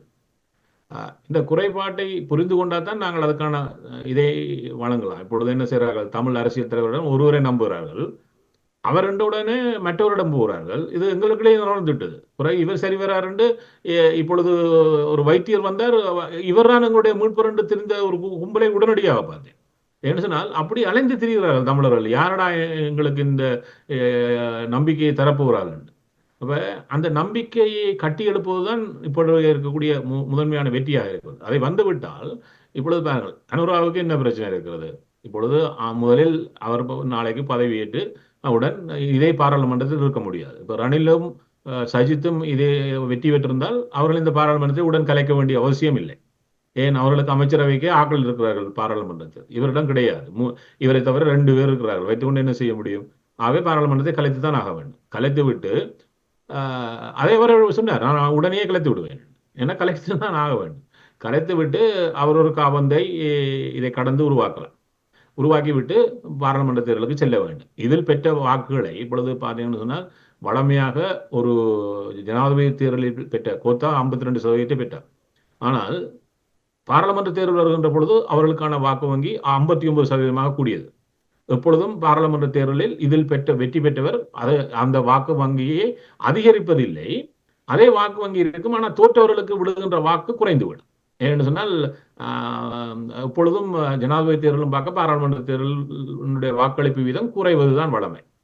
அந்த குறைவது எங்கு குறையும் சொன்னால் தோற்றவரிடம் காண வாக்க இவர்களுக்கு போட்டு என்ன பிரயோசனம் இருக்கிறது, தோக்கத்தானே போறாருன்னு சொல்லிட்டு அதில் ஒரு பகுதி விலகி கொள்ளும். அப்ப இந்த பாராளுமன்றத்தில் இப்பொழுது இதில் 50% பெறுவார்களா என்ற ஒரு கேள்வி, இதே கேள்வி எங்கு இருக்கிறதுன்னா பாராளுமன்றத்தில் ஒரு யாராலும் இந்த பெரும்பான்மையை, சாதாரண பெரும்பான்மையான 113 பெற முடியாது என்றால் இவர்கள் எவ்வாறு ஆட்சி அமைக்க முடியும், யார் யாருடன் இணைய முடியும் என்றால் இந்த பாராளுமன்றம் ஒரு பிளவுபட்ட மிக உச்சமான ஒரு பாராளுமன்றமாக இருக்கும். இப்ப இருக்கின்ற பொழுது இப்பொழுது அவர் தன்னை சிறப்படுத்த வேண்டும். இந்த ஆட்சி கட்டளைன்னா பல விஷயம் நடக்கும். இப்ப இந்த ஆட்சி கட்டிலிருந்து கோத்தாவை அனுப்புவதற்கு அமெரிக்கா ஒரு முயற்சி செய்த பொழுது சில விஷயங்களை செய்தார். 3 கையகப்படுத்துகிறது அமெரிக்கா. பாதுகாப்பு கட்டமைப்பை கையகப்படுத்தினால் தான் விரும்பியதை செய்யலாம். சுவேந்திர ரெட்டி சில்வா, கமல் குணரட்ன, சுரேஷ் சலியை கையகப்படுத்தினார்கள். இதே ஜேபிபியை அமெரிக்கா பயன்படுத்தியது கோத்தாவை கலைப்பதற்கு. ஏனென்றால் அமெரிக்கா ஜூலியா சங் அறகலக்கு முதலவும் சந்தித்தார் அனுரகுமாராவை, அறகலக்கு பின்னவும் சந்தித்தார். உடனடியாக அமெரிக்காவுடைய கதவை திறந்து வந்து போங்கள் என்றார்கள். இப்பொழுது இதே அனுரகுமாரா வரக்கூடாது என்று அவர்கள் ஓடித்திருந்தார்கள். எல்லாரும் இந்தியாவும் அமெரிக்காவும் ஓடித்திருந்தது. இப்பொழுது இவர்கள் 3 இன்னொன்று சொல்லுகிறேன், தபால் மூல வாக்குகள் முதலில் நேற்று வெளியே வந்தது. தபால் மூல வாக்களை பார்த்தீங்கன்னு சொன்னால் கம்பகா மாவட்டத்திலேயே 65% வாக்கை அனுரகுமாராவுக்கு விழுந்தது. கொழும்பு மாவட்டத்தில் 60% வாக்கு விழுகிறது. அப்ப ஒரு கேள்வி இருக்கிறது, யார் இந்த தபால் மூல வாக்குகளிப்பில் இவர்களுக்கு அதீத வாக்கை கொடுத்தவர்கள்? அதான் ஒரு பெரிய ஒரு அதிசயமாக இருந்த இந்த வாக்குகள் வந்து கொண்டிருந்த பொழுது, குறிப்பாக தபால் மூல வாக்குகள் வந்திருந்த பொழுது பெரிய ஒரு சுனாமியை ஏற்படுத்த போகின்ற மாதிரி இருந்தது.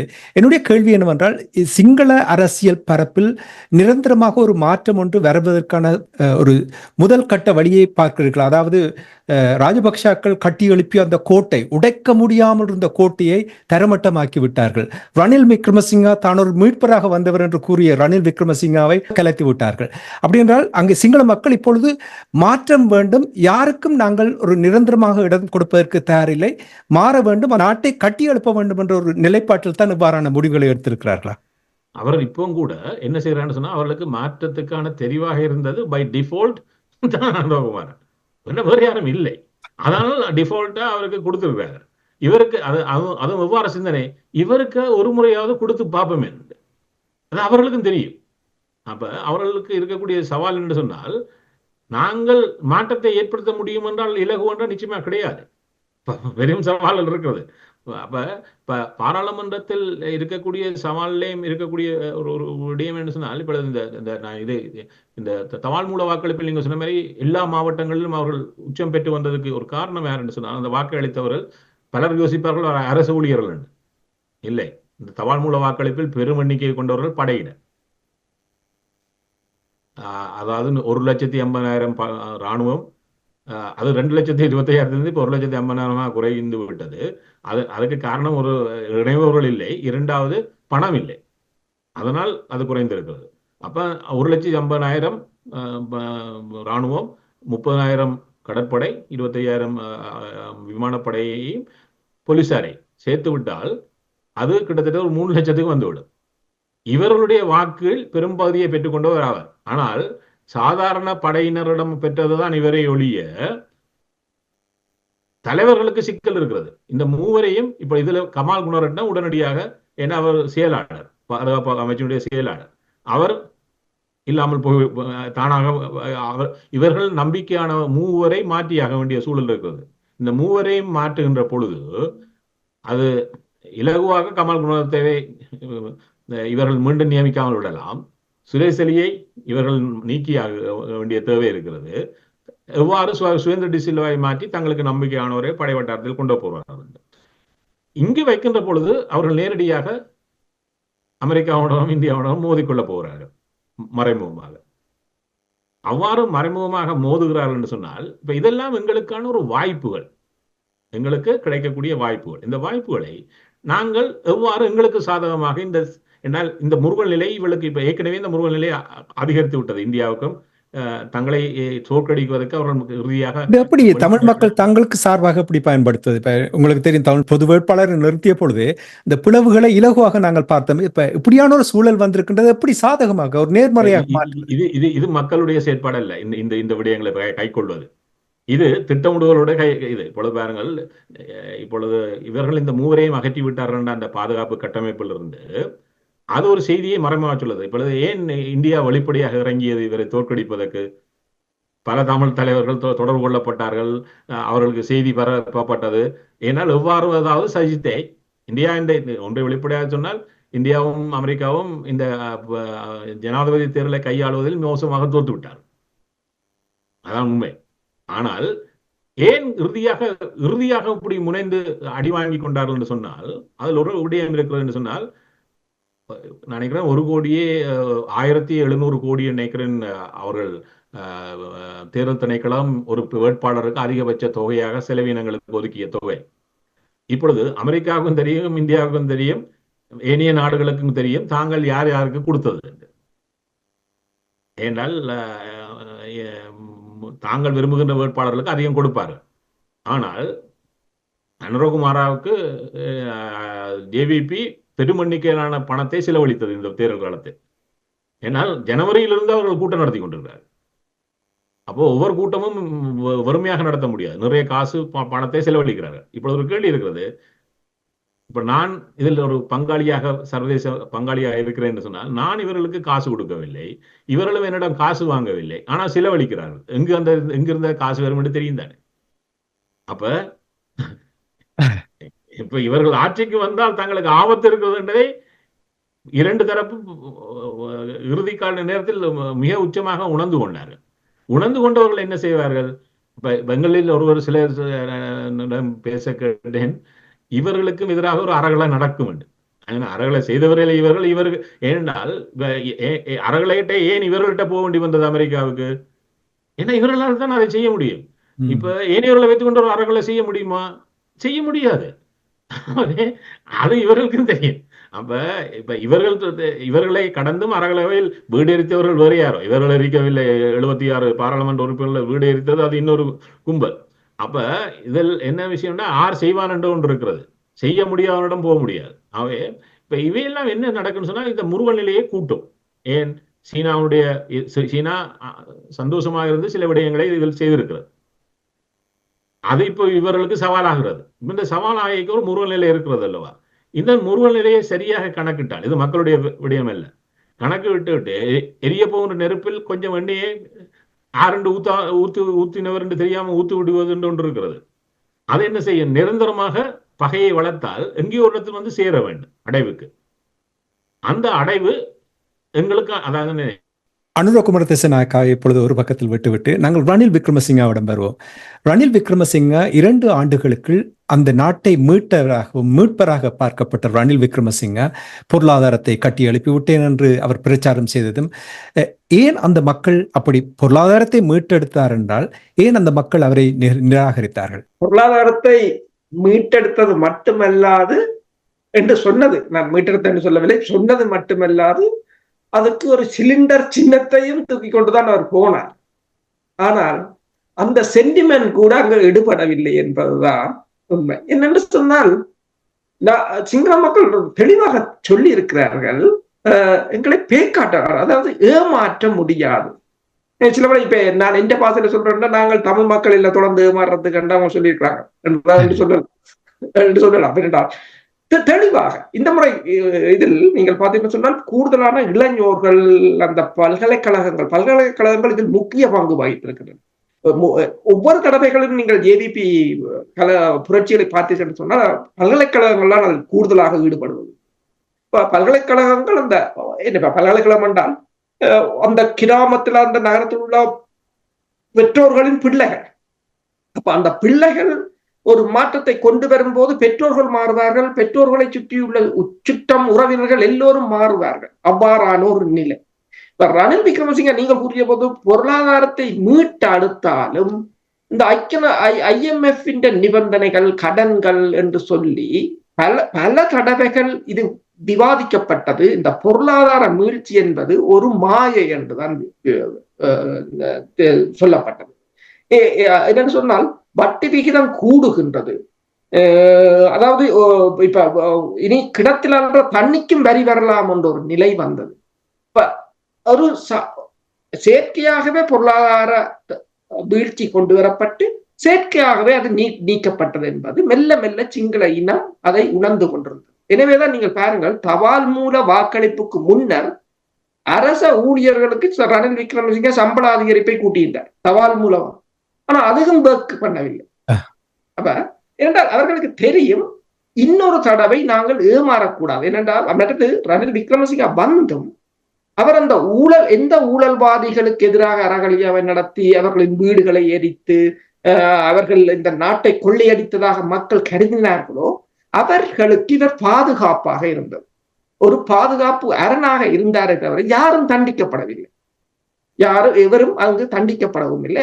அத்தனை பேரும் பாதுகாக்கப்பட்டனர். இப்ப உதாரணமா பாருங்கள், பங்களாதேஷில் இடம்பெற்ற மாணவர் புரட்சி அடுத்து பிரதமர் ஹசீனா நாட்டை விட்டு தப்பி ஓடினார்.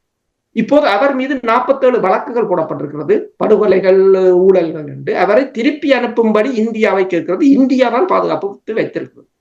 ஆனா இதே போல கோத்தபாயா தப்பி ஓடினார். ஆனால் ராஜ மரியாதையுடன் ரணில் கூட்டிக் கொண்டு வந்தார். வந்து அங்க வைத்திருக்கிறார் 120 கொமாண்டோக்கள் பாதுகாப்பில். இதெல்லாம் சேர்ந்துதான் அங்கு ஒரு மிகப்பெரிய ஒரு, அதாவது ரணில் விக்ரமசிங்க பொருளாதாரத்தை மீட்டேன் அதை மீட்டேன் என்று சொன்னாலும் பல நிலைமை வேறுபட்டது. ஊடகங்களோ அல்லது இது ஒரு நிலைமை. கிராமத்தில இருந்து நீங்கள் பார்த்த ஏவிபியை பொறுத்தவரை வெற்றிக்கு காரணம் என்ன, கிராமத்தில இருந்து அதாவது வளர்த்தெடுத்ததுதான். கிராம மட்டத்தில இருந்து அங்கிருந்து வருகின்ற மாற்றம் என்பது இவ்வாறான இந்த பத்திரிகை செய்திகள், இந்த சமூக வலைத்தளங்களை கடந்து அது ஒரு வேறு உலகம்.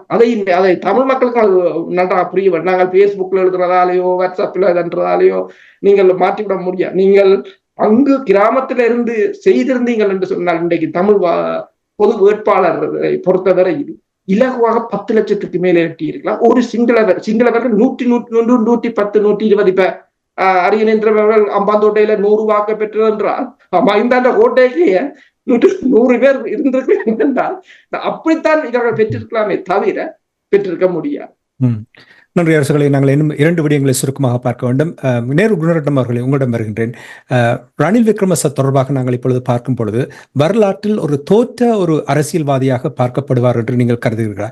ஏனென்றால் உங்களுக்கு தெரியுமா, நிறைய தடவைகள் நாடாளுமன்ற உறுப்பினர்களாக இருந்தாலும் கூட கடந்த பொது தேர்தலின் பொழுது அவருடைய கட்சி UNP ஐக்கிய தேசிய கட்சி ஒரு ஆசனமும் பெறவில்லை. தேசிய பட்டியலினூடாக அவர் 3 மாதத்துக்கு பின் அந்த பதவியை ஏற்றிருந்தார். கூறிய பிரித்து கொண்டு வந்து விழுந்தது அவருக்கு அரசு தலைவர் அந்த ஒரு குறுகிய காலத்து 2 ஆண்டுகளுக்கு பணியாற்றுவதற்கு. எத்தனையோ தடவைகள் முயற்சி செய்தார், அரசு தலைவராக வர வேண்டும், மக்களுடைய ஆணையோடு வர வேண்டும் என்று விரும்பினார். ஆனால் இதுவரையில் மக்கள் ஆணை கொடுக்கவில்லை. இனி அவர் இதிலிருந்து வருவதாக, இனி அரசியல் ஈடுபடுவார் என்பது ஒரு கேள்விக்குறியாக இருக்கின்றது. வரலாற்றில் ஒரு தோற்ற ஒரு அரசியல்வாதியாக பார்க்கப்படுவாரா ரணில் விக்ரமசிங்க? அதுதான் இதுவரை எது நிறுவப்பட்டதோ அதை அவர் மீண்டும் நிரூபித்து விட்டு செல்லுகிறார். என்ன சொன்னால், இப்பொழுது ஒன்றை பாருங்கள், இப்ப அவரிடம் இணைந்து கொண்டவர்கள் இது ஒரு பிம்பம் உருவாக்கப்பட்டனால் இதை அவர் எவ்வளவுதான் சாணக்கியன் என்ற அரசியலை தன்னை காட்டிக் கொண்டாலும் அவர் மிகவும் விதத்தில் தோற்றவர். இதுல கூட ஒன்றை செய்தார் என்று சொன்னால், ஒரு 100 பாராளுமன்ற உறுப்பினரை தன்னுடைய கட்சியில் சேர்த்து தன்னுடைய கீழே காட்டிவிட்டால் தான் வென்று விடலாம் என்று பார்த்தார். இதில் சேர்த்ததில் ஒரு 95 பேரும் 5 ஓட்டை கூட கொண்டு வந்து சேர்க்க முடியாதவர்கள், சும்மா ஒரு கதிரைக்கானவர்களை ஒழிய களத்தில் இறங்கி. இப்பொழுது இந்த அரசியல் என்பது களத்தில் இறங்கி மக்களிடம் சென்று பேசி மக்களை வாக்களிப்புக்கு அழைத்து வருவது. இதுக்கு அவர்களுக்கு உதவியது, ஜேவிபிக்கு உதவியது பல்கலைக்கழகங்கள் இருக்கக்கூடிய மாணவர்கள் ஆயிரக்கணக்கில் கிராமம் ரீதியாக அவர்கள் அனுப்பினார்கள். அவர்கள் அழைத்து வந்து இந்த வாக்கை போட வைத்தார்கள். அதனால் தான் அவர்கள் இவ்வளவு பெரிய ஒரு மாற்றத்தை காட்ட முடிந்தது.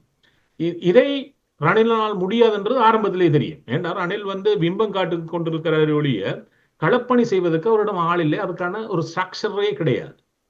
இப்பொழுது தமிழர்களிடமும் இந்த மாற்றத்துக்கு நாங்கள் கற்றுக்கொள்ள வேண்டிய ஒரு பாடம் இருக்கிறது சொன்னால், களப்பணி, ஒரு தேர்தலை வெல்வது என்பது களப்பணியில் தான் அங்கே இருக்கிறது. யாரும் சொன்ன மாதிரி இலங்கையில் 80% மக்கள் கிராமம் சார்ந்தவர்கள், நகரத்தில் வாழ்ந்தவர்கள். நகரத்தில் இருப்பவர்கள் தான் சிலிண்டர் தேவை. இவர் வந்து இப்ப ரணில் விக்ரமசிங்கோட இதுல பாத்தீங்கன்னா ஒரு தோல்வியில ஒரு கற்றுக்கொள்ள வேண்டிய பாடம் இருக்குன்னு சொன்னால், IMF என்று பேசிக் கொண்டிருக்கிறார் முதல் வாரம் 2 வாரங்களாக. IMF என்றால் 80% மக்களுக்கு இவர் என்ன பேசுறான்னு புரியாது. அவர்களுக்கு தெரிந்தது ஒன்றுதான், எனக்கு அடுத்த நேரம் சாப்பாடு கிடைக்குமா கிடைக்காதான். ஏன்னு சொன்னால் ஒரு 4 பேரை கொண்ட குடும்பத்துக்கு 20,000 ரூபாயில் ஒரு மாத செலவை கையாண்ட மக்கள் திடீரென 80,000 ரூபாய்களுக்கு கொண்டு சென்று விடப்பட்டார்கள். இப்ப 80,000 ரூபாய்க்கு அவர்களுக்கு எந்த வருவாயும் கிடையாது. அப்ப அதனால் என்ன செய்ய முடியும்? சாப்பாட்டை 3ஐ 2 ஆக்க முடியும், 2ஐ 1 ஆக்க முடியும். அப்ப அவர்களுக்கு முதல் அன்றாட பிரச்சனை, எங்களுடைய அடுப்பு எரிவதற்கு வழி என்ன? உங்களுடைய அடுப்பை எரிவதற்கு என்ன வழி என்று சொல்ல வேண்டியவர் IMF சிலிண்டர் வரும் என்று சொல்லி அது சாதாரண மக்களுக்கு ஒன்றும் புரியவில்லை. அவர் அதை புரிந்து கொள்வதற்கே 2 வாரம் எடுத்தார். அதற்கு பின்னர் IMF விட்டுட்டு இறங்கி வந்து கதை சொல்ல வெளிக்கிட்டார், நான் இது தருவேன் அது தருவேன் என்று. அந்த அவர் மக்களுக்கு என்ன சொல்ல வேண்டுமோ அதை சொல்லவில்லை, அதே புரியாமல் இருந்தார். அந்த ஒரு மாற்றத்தை நோக்கி மாற்றம் என்பது மக்களிடம் என்னப்பட்டது? எங்களுடைய பிரச்சனைக்கு வழி சொல்லுங்கள். அந்த வழியை அவரால் சொல்ல முடியவில்லை. அப்ப அப்பொழுது மக்கள் ஒரு தீர்மானத்துக்கு வருகிறார்கள், இவர் எங்களுக்கு வேண்டாம். இது எத்தனையாவது இந்த முடிவுக்கு வருகிறார்கள். நீங்க சொன்னது போல கடந்த பாராளுமன்ற தேர்தலில் அவருடைய கோட்டையான கொழும்பு மக்களே அவருக்கு ஒரு ஆசனத்தை கூட வழங்கவில்லை. அப்பவே ஒரு காத்திரமான செய்தி அவருக்கு சொல்லிவிட்டார்கள், நீங்கள் வீட்டிலே இருந்து கொள்ளுங்கள். இல்ல, நான் வந்து மாற்றத்தை காட்டுவேன், நான் மீண்டும் வெல்வேன். எனக்கு எவ்வாறு இருந்தேன்னு சொன்னால், அமுதலிங்கம் இந்திய இலங்கை ஒப்பந்தம் செய்த பொழுது ஒரு கருத்தை சொன்னார் கூட்டணிக்காரருக்கு, நான் 10 மேடைகள் வரை பேசிவிட்டேன்னா நான் மீண்டும் என்றார். அதை மாதிரி கிடந்தது விவரம். என்னன்னு சொன்னால், நான் மீண்டும் ஜனாதிபதி ஆகிவிட்டேன் என்றால் ஆட்சி என்ற கையில தான் இருக்கும், அதுக்கு நான் ஒரு 100 பேரை பின்னால மந்திகளை காட்டினால் காண வேண்டும். இவர்களால் இப்பொழுது அவர்கள் என்ன செய்தார்கள்? அவர்களுக்கு ஒரு சவால் வந்துவிட்டது இவருக்கு பின்னால் வந்தவர்களுக்கு. அதுல சிலர் என்ன சொன்னார்கள் சொன்னால், மொட்டிலிருந்து வந்தவர்கள், நாங்கள் பெரும்பான்மை இங்குதான் இருக்கிறோம், அந்த கட்சியை கைப்பற்றுவோம் என்றார்கள். முடியுமா? ஏன்னா கட்சியை அப்படி கைப்பற்ற முடியாது. என்னால் அதுக்கு ஒரு தலைவரும் செயலாளர் இருக்கிறார், அவர்கள் எல்லாம் கட்சியினுடைய பொறுப்பாளர்கள், நீங்கள் எத்தனை பேரும் வெளியில போல. அதை புரிந்து விட்டதும் பிறகு என்ன செய்தார்கள்? இன்னொரு கட்சி உருவாக்க வேண்டும். என்னத்துக்கு? அவர்கள் பாராளுமன்ற தேர்தலுக்கு வேலை செய்யவில்லை, தங்களுக்கு அடுத்து வருகின்ற பாராளுமன்ற தேர்தலை தங்களுக்கு காப்பாற்றுவதற்காக கட்சியை உருவாக்கி கொண்டிருந்தார்கள் இந்த காலத்தில். அதை இப்பொழுது அறிவித்துவிட்டு நிற்கிறார்கள். அப்பொழுது சொன்னார்கள், இந்த கட்சிக்கு புதிதாக ரணில் தான் தலைவராக இருப்பார் என்று. ஆனா கட்சியை அறிவித்த பொழுது ஐக்கிய தேசிய கட்சியை அதில் ஒரு அங்கமாக அவர்கள் சேர்க்கவில்லை. ஏன்னா அவர்களுக்கு தெரியும், ஐக்கிய தேசிய கட்சியை காட்டிக்கொண்டு போனோம் என்றால் பாராளுமன்ற தேர்தலில் அவைகளுக்கு சங்கூதப்படும். அப்ப அதால என்ன செய்து விட்டார்கள்? இவரையே விட்டுட்டார்கள். இப்பொழுது இவருக்கு ஒரு தொடர்ச்சி இருக்கிறதா என்பதை இந்த புதிதாக உருவாக்கப்பட்ட கட்சி இவரை சேர்த்து கொண்டு பயணிக்குமா என்பதிலேயே நாங்கள் கண்டுபிடித்து விடலாம். அதுக்கு இந்த வாரமே தெரியும். என்ன சொன்னா, இந்த வாரம் பாராளுமன்ற தேர்தல் அறிவிக்கப்பட்டவுடன் இப்பொழுது அதுக்கான தலைவராக முதல் ரணில் சொன்னார்கள். ஆனால் இப்பொழுது தினேஷ் குணவர்த்தன தான் அவருடைய தலைவர் என்று இருக்கிறார். அப்ப ரணிலுக்கான தொடர்ச்சி இருக்குமா என்பதற்கான இது முழுமையாக அவர் வீட்டுக்கு போவாரா என்பது இந்த வாரமே தெரியும். இந்த வாரம் தெரியும். நாங்கள் வெயிட் பண்ண நாங்கள் அதுக்கு காத்திருக்க தேவையில்லை. ஏன்னால் இங்கே இல்லாவிட்டால் அவருடைய அடுத்த இலக்கு என்ன? பாராளுமன்றத்தில் நாம் பிரதமர் ஆகணும் என்று தெரியல. அதுக்கு ஒருவரும் கதவை திறக்கவில்லை என்று சொன்னால் அவர் தன்னுடைய வீட்டினுடைய கதவத்தில் திறக்க வேண்டும். ஏன்னா வேறு இடங்கள்ல அப்ப அலட்டே அவர் என்ன செய்யணும்? செத்து போன ஐக்கிய தேசிய கட்சிக்கு மீண்டும் உயிர் கொடுக்கிறேன் என்று சொன்னால் போன முறை கிடைச்ச 2 லட்சம் வாக்குக்கும் கூட கிடைக்கும் போது தெரியாது. அல்லது சஜித் பிரேமதாசாவோட கூட கூட்டி சேரலாம் தானே. அவர் என்ன 2 பேரும் முகம் பாக்குறாங்களே இல்ல, இவர் போன போல அவர் பதவியும் சலுகையும் என்று வந்தால் முகம் உடனடியாக பார்த்து விடுவார்கள். ஆனா அவருக்கு தெரியும் இவரை கூட்டிக் கொண்டு போனா இப்ப விழுந்த ஓட்டுலயும் அரவாசி நேரம் விட்டுட்டு போடுவாங்க. சுருக்கமாக அவர்களை உங்களிடம் வருகின்றேன். அனுரகுமார திசாநாயக்காவை பொறுத்த மட்டில் முதலாவது பரீட்சையில் சித்தி அடைந்து விட்டார். நிறைவேற்று அதிகாரம் கொண்ட ஜனாதிபதி முறைமையை முடிவுக்கு கொண்டு வருவாரா அனுரகுமார திசாநாயக்கா அவர்கள்? அது இலங்கையின் வரலாற்றில் நடைபெற்றதில்லை. உதாரணமாக நீங்கள் பார்த்தீங்கன்னு சொன்னால் சந்திரிகா பண்டார குமாரதுங்கா வரும்போது கூறினார் 24 மணித்தியாலத்தில் ஒழிப்பேன் நான் வந்ததும் என்று. பிறகும் அதற்காக அவர் போட்டியிட்டார். அதே நிலைமைதான் மஹிந்த ராஜபக்ஷவும் எல்லோரும். இது அவர்கள் கூறுகின்ற ஒரு வார்த்தையை தவிர அதை நிறைவேற்ற வேண்டும் என்று சொன்னால் அதற்கு ஒரு துணிச்சல் வேண்டும். சில சமயங்களில் அவர் அவ்வாறு சிங்கள மக்களுக்கு தான் ஒரு உண்மையா உள்ளவனாக இருக்க விரும்பினால் சில சமயங்களில் தனது ஆட்சியின் முடிவு காலத்தில் அதை நீக்கலாம். ஆனால் அந்த ஒரு துணிச்சலும் தையம் இருக்காண்டு இன்னும் இவர் இப்ப வந்திருக்கிறார். இனி இப்ப நேருகுணம் அவர்கள் கூறியது போல இந்த ஒரு வாரங்களுக்கு பல மாற்றங்கள் தெரியும். ஏனென்றால் நாடாளுமன்றத்தை அவர்கள் நடத்த முடியாது. ஒரு 2 பேரை வைத்துக் கொண்டு அடுத்ததாக இப்போ மிச்சது எல்லாரும் ஊழல் மிக்கவர்கள். இவர் ஊழலை ஒழிப்பேன் என்றுதான் வந்திருக்கின்றார். முதலில் ஊழலை ஒழிக்க வேண்டும், அதற்கு பிறகுதான் அரசு தலைவர் தொடர்பாகவும் இவர் சிந்திக்கலாம். இதையெல்லாம் செய்வாரா என்றது ஒரு மிகப்பெரிய ஒரு சவால். ஊழலை ஒழிப்பார் என்று நீங்கள் நம்புகிறீர்கள்? குற்றமளித்தவர்களை தண்டிப்பேன் என்றும் கூட கூறினார். ஆனால் பிறகு ஒரு மாதிரி அதை சலாப்பி கொண்டு போய்விட்டார். தண்டிப்பதற்கான வாய்ப்புகள் இருக்கிறதா? அரசியல்வாதிகள் தானே. இப்ப உதாரணமாக பாத்தீங்கன்னா பக்கத்து நாடு இந்தியாவை பாருங்கள். மோடி வரும்போது 2014ஆம் ஆண்டு கூறினார், நான் வெளிநாடுகளில் இருக்கின்ற கருப்பு பணத்தை எல்லாம் எடுத்து கொண்டு வந்து ஒவ்வொருத்த அக்கௌண்ட்லும் 10 லட்சம் வந்து விடும் என்று. இன்று வரையும் பார்த்து கொண்டிருக்கிறார்கள். ஒரு 10% விழவில்லை. இன்னும் இந்தியாவில் கோடீஸ்வரர்கள் கூடிக்கொண்டு போகிறார்கள். எத்தனையோ ஆயிரம் கோடியில் அது எத்தனையோ ஆயிரம் மக்கள் பட்டினியில் இருக்கிறார்கள், வறுமை கோட்டின் கீழ் இருப்பார்கள் தான் யுஎன்ஏ. இத்தனாயிரம் கோடியில் ராமர் கோவிலை கட்டுகிறார்கள். அவர் அந்த இப்ப அல் ஜசீராவில போட்ட தகவலின்படி அந்த ராமர் கோயில இருந்த விளக்குகளையும் கலவரத்து கொண்டு போட்டாங்கன்னு சொல்லி அப்படியான ஒரு நாடு. அப்ப 2 நாடும் ஒரு ஊழலில் திளைத்து போறேன். ஏண்டா ஊழலை நீங்கள் ஒழிக்கிட்டால் அரசு தலைவரை போட்டாலும் போடுவார்கள்.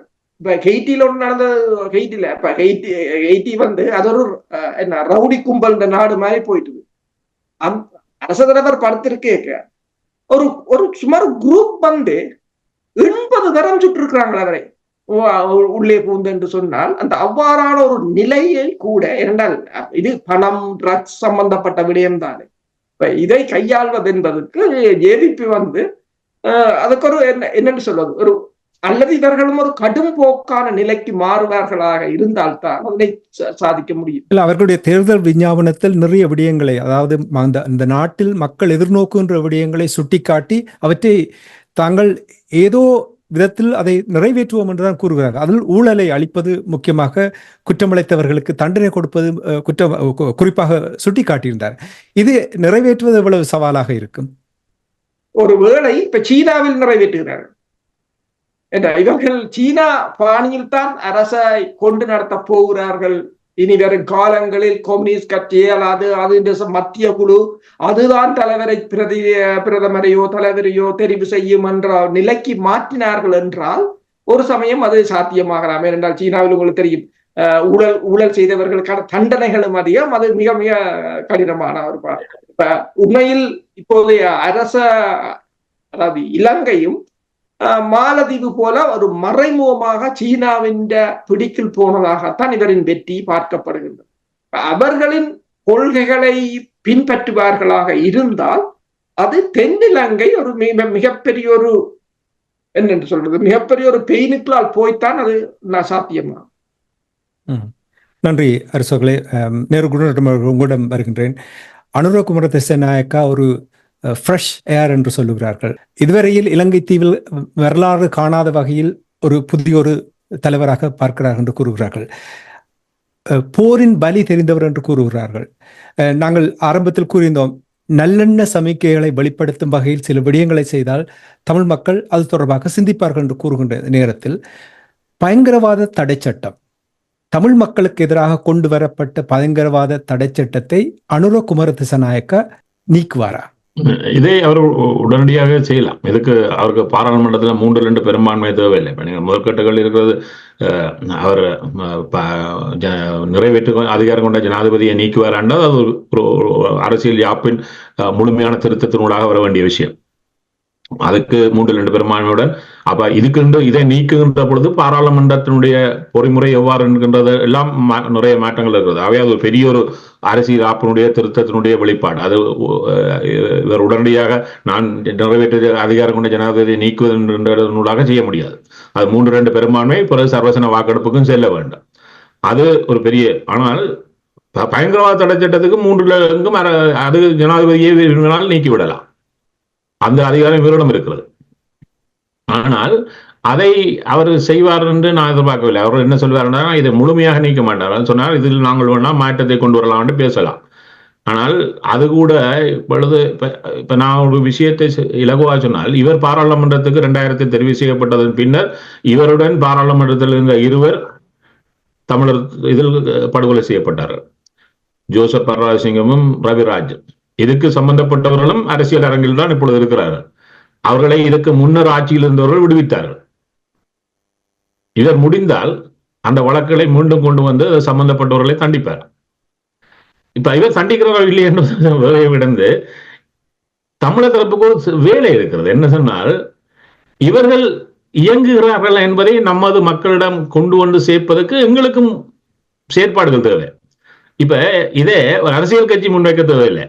தமிழ் மக்கள் சார்ந்து ஒரு விடியதான பரப்பாக இதை முன்வைப்பதும், இதை நோக்கி இவர்களை செயற்பட்டே ஆக வேண்டும். இதெல்லாம் சிங்களவர்கள் பாதிக்கப்பட மாட்டார்கள். ஏன்னா இது சம்பந்தப்பட்டவர்கள் தமிழர்கள் இருக்கிறார்கள். அரசியல் வானில் இதை இப்பொழுது ஒன்றை வெளிப்படையாக பேசுவோம். வளமை போல யார் ஆட்சிக்கு வந்தாலும் போய் சேருகின்ற டக்ளஸை இவர் நிச்சயமாக சேர்க்க போவதில்லை. பிள்ளையானை இவர் சேர்க்க போவதில்லை. ஏன்னா இவர்கள் சேர்க்கிறதா முதலே சேர்த்திருக்கலாம். இவர் இந்த தேர்தலில் ஒன்றை செய்தார்கள் தெரியுமோ, நாங்கள் சுத்தமானவர்கள், நாங்கள் யாரையும் சேர்த்து வெல்ல வேண்டிய அவசியத்தில் நாங்கள் இல்லை என்பதை கடைசி வரையும் கை கொண்டார். இது எங்களுக்கு ஒரு வாய்ப்பு. ஆகவே இதில் மத்தியில் இருக்கக்கூடியவர்கள் சிலரை இவர் நடவடிக்கை எடுப்பதென்றால் அது ஏன் நடவடிக்கை எடுக்கிறாரா, இவர் செய்யவில்லை பாருங்கள், இதை கூட இவர் செய்கிறார் இல்லை என்பதை எங்களுக்கான மக்களுக்கான ஒரு செய்தியாக இலகுவாக கொண்டு சென்று சேர்க்கலாம். அதை நாங்கள் தூண்டிவிட வேண்டும். ஏன்னா என்னோட பேசிக்கொண்டுதான் உடனடியாக அவருடைய தொடர்பு நான் எழுத போறேன். நான் சொன்னேன், இதை அரசியல்வாதிகளிடம் விடாதீர்கள். ஏன்னா அரசியல்வாதிகள் இதை அரசியாக்கி விடுவார்கள். அது என்ன நடைபெறும், உண்மையான பிம்பத்தை மக்களுக்கு கொண்டு சேர்க்காது. இப்ப இந்த பொதுக்கட்டமைப்பு கூட கேட்கலாம், இதில் சம்பந்தப்பட்டவர்கள் மீது நடவடிக்கையை தீவிரப்படுத்த வேண்டாம். இது சம்பந்தப்பட்டவர்களுக்கு முழுமையான ஆதாரத்துடன் வழக்கு போட்டு ஜெயிலையும் வச்சிருந்தார்கள். பின்னர் வழக்கையை மூடிவிட்டு வெளியே விட்டு விட்டார்கள். அப்ப இவர் அதை செய்வதற்கு தயாராக இருக்கிறாரா? ஒரு சின்ன சின்ன விடயங்களூடாக இவர்கள் எதை செய்வார்கள் செய்ய மாட்டார்கள் என்பதை மக்களுக்கு கொண்டு சேர்க்கணும். அல்லது மக்கள் காத்து கொண்டிருந்தால் உங்களுக்கு நம்பிக்கையான விடயம் நடக்கும் என்று 5 வருடம் போய்விடும். என்ன சொன்னால், அதை போட்டு காட்டுவதனூடாகத்தான் மக்களுக்கு இவர்கள் சார்ந்த பிம்பத்தை வெளிப்படுத்த முடியும். ஆனா இலகுவானதை கொடுத்து விட்டோம் என்றால் பார்த்தீர்கள் நாங்கள் செய்து விட்டோம் என்று தப்பி விடுவார்கள். இல்லை, கடினமான வேலைகளை இவர்கள் செய்கிறார்கள். நீங்க சொன்னது போல பயங்கரவாத தடை சட்டத்தை என்னுடைய வீரியத்தை குறைக்க வேண்டும், அப்படி சில காத்திரமான விடயங்கள் செய்யக்கூடிய விடயங்களாக இவரிடம் முதன்மையாக மக்கள் சார்ந்து வைப்பதை, அதை அரசியலை கடந்து வெளிப்படுத்துவதை, அதில் இவர்கள் எவ்வாறான வழிபாட்டை காட்டுகிறார்கள் என்பதற்கான ஒரு பொறுப்பு கூறலுக்கான காத்திரமான முன்னெடுப்பு தமிழர் தரப்புகளிலிருந்து இவர்களை மையப்படுத்தி முன்னெடுக்கப்பட வேண்டியது கட்டாயம். அது ஒரு தேவை. ஏன்னா அவர் சிலவரை சொல்லிவிட்டார்கள், நாங்கள் இந்த போர்க்குற்றத்தில் சம்பந்தப்பட்டவர்கள் யாரையும் நாங்கள் தண்டிக்க விட மாட்டோம் என்று அவர் வெளிப்படையாக மேடையில் பேசிவிட்டார். அவர்கள் புதிதாக சொல்ல போவதில்லை. ஆனால் தங்களுடைய நிலப்பாடு என்னென்று சிலருக்கு சொல்லிவிட்டார். சொல்லாத விடயங்களில் இவர்களுக்கு சவால் கொடுக்கக்கூடிய விடயங்களை எவ்வாறு நாங்கள் முன்னெடுக்க போகிறோம். இதனூடாக தமிழர் சமூகத்துக்கு இவருடைய ஆட்சியில் கூட இந்த மாற்றம் என்பது தமிழர் சார்ந்து எவ்வாறு இருக்கும் என்பதை வெளிப்படுத்தக்கூடிய முன்னெடுப்புகளை செய்கின்ற பொறுப்பு எங்களிடம் இருக்கிறது. அதை சரியான திட்டமிடல் எடுத்தேன் கவுட்டம் என்று செய்யக்கூடாது. சரியான திட்டமிடல் எவ்வாறு இவர்களை அடையாளப்படுத்துவது தமிழ் மக்களிடம் என்றால், அந்த நம்பிக்கையை தமிழ் மக்கள் எவ்வளவு தூரம் வேகமாக இழக்கிறார்களோ அது தமிழர் தரப்பினுடைய திரட்சியை வலுவுடன் முன்னகர்த்துவதற்கான ஒரு பொறிமுறை. இந்த பொறிமுறையை செய்ய வேண்டிய பொறுப்பு என்னால் அல்லது எங்களிடம் கனவே இருக்கிறார்கள். பாருங்கள், மாற்றம் இவர்களுடன் வருகிறது என்று. ஏன்னா 24 வருஷமா பார்த்தவர்கள் இவர்கள், இன்னும் புதிதானவர்கள் அல்ல. ஆகவே அதை வெளிப்படுத்துகின்ற பொறுப்பு எங்களிடம்தான் இருக்கிறது. இந்த விடயத்தில் நான் சொல்லிக் கொள்ளலாம் என்றால் எனக்கு அந்த நம்பிக்கை இருக்கணும்னா நிச்சயமாக பெரிதாக கிடையாது. சரி, நாங்கள் எப்பொழுதுமே நிகழ்ச்சியை நிறைவு செய்யும் பொழுது ஒரு நேர்மறையாக நிகழ்ச்சியை நிறைவு செய்ய விரும்புவேன். ஆரம்பத்தில் நிகழ்ச்சியை ஆரம்பிக்கும் பொழுது நாங்கள் தமிழ் பொது வேட்பாளர் தொடர்பாக பேசியிருந்தோம். இருவரிடம் இந்த கேள்வியை தருகின்றேன். அரசு அவர்கள், உங்களிடம் முதல் கேட்கிறேன். பொது வேட்பாளரை நிறுத்தியது தமிழ் அரசியல் பரப்பில் ஒரு மாற்றத்தை கொண்டு வரும் என்று நீங்கள் கருதுகிறீர்களா? அது மட்டும் இல்லாமல் சிலர் பொது வேட்பாளர் அரியநேத்திரன் அவர்களை நிறுத்தியது பொழுது சிலர் வித்தியாசமான கருத்துக்களை கூறினார்கள். அவர்களுடைய மனங்களில் மாற்றம் வந்து ஒரு தாக்கத்தை ஏற்படுத்தும் என்று நீங்கள் கருதுகிறீர்கள்? நான் முன்னர் கூறியது போலதான் அந்த இலங்கையின் வரைபடத்தை போட்டு அதில் எங்களுக்குரிய ஒரு நிறமும் அங்கு இருக்கின்றதென்றதே ஒரு மிகப்பெரிய ஒரு மாற்றத்தை கொண்டு வந்திருக்கிறது. ஒரு சிறிய காலத்தில் எடுக்கப்பட்ட முடிவு மிகப்பெரிய நெருக்கடிகளுக்கு மத்தியிலும் அதை ஒரு சிறிய குழு, இப்ப நேருகுணர்ந்தவர்கள் கூறினார்கள், ஒரு கட்சிக்கு 1700 கோடி தேர்தலுக்கு ஒதுக்கப்பட்டது. அங்கு பொது வேட்பாளர்களுக்கு எத்தனை 1000 ரூபாய் நீங்கள் செலவழித்திருப்பீர்கள்.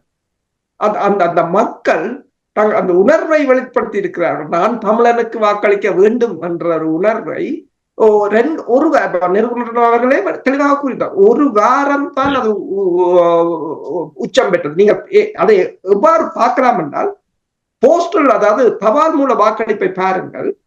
அதில் பொது வேட்பாளர்கள் குறைவாகத்தான் இருக்கிறது. ஏனென்றால் அப்ப கூட அந்த பிரச்சாரம் வீரியம் அடையவில்லை. அதற்கு பிற்பாடுதான் வீரியம் அடைந்தது. அது வடிவாக தெரிகிறது. தபால் மூல வாக்களிப்புக்கும் நேரடியான வாக்களிப்புக்கும் உள்ள வித்தியாசத்தை வைத்து நீங்கள் கண்டுகொள்ளலாம்.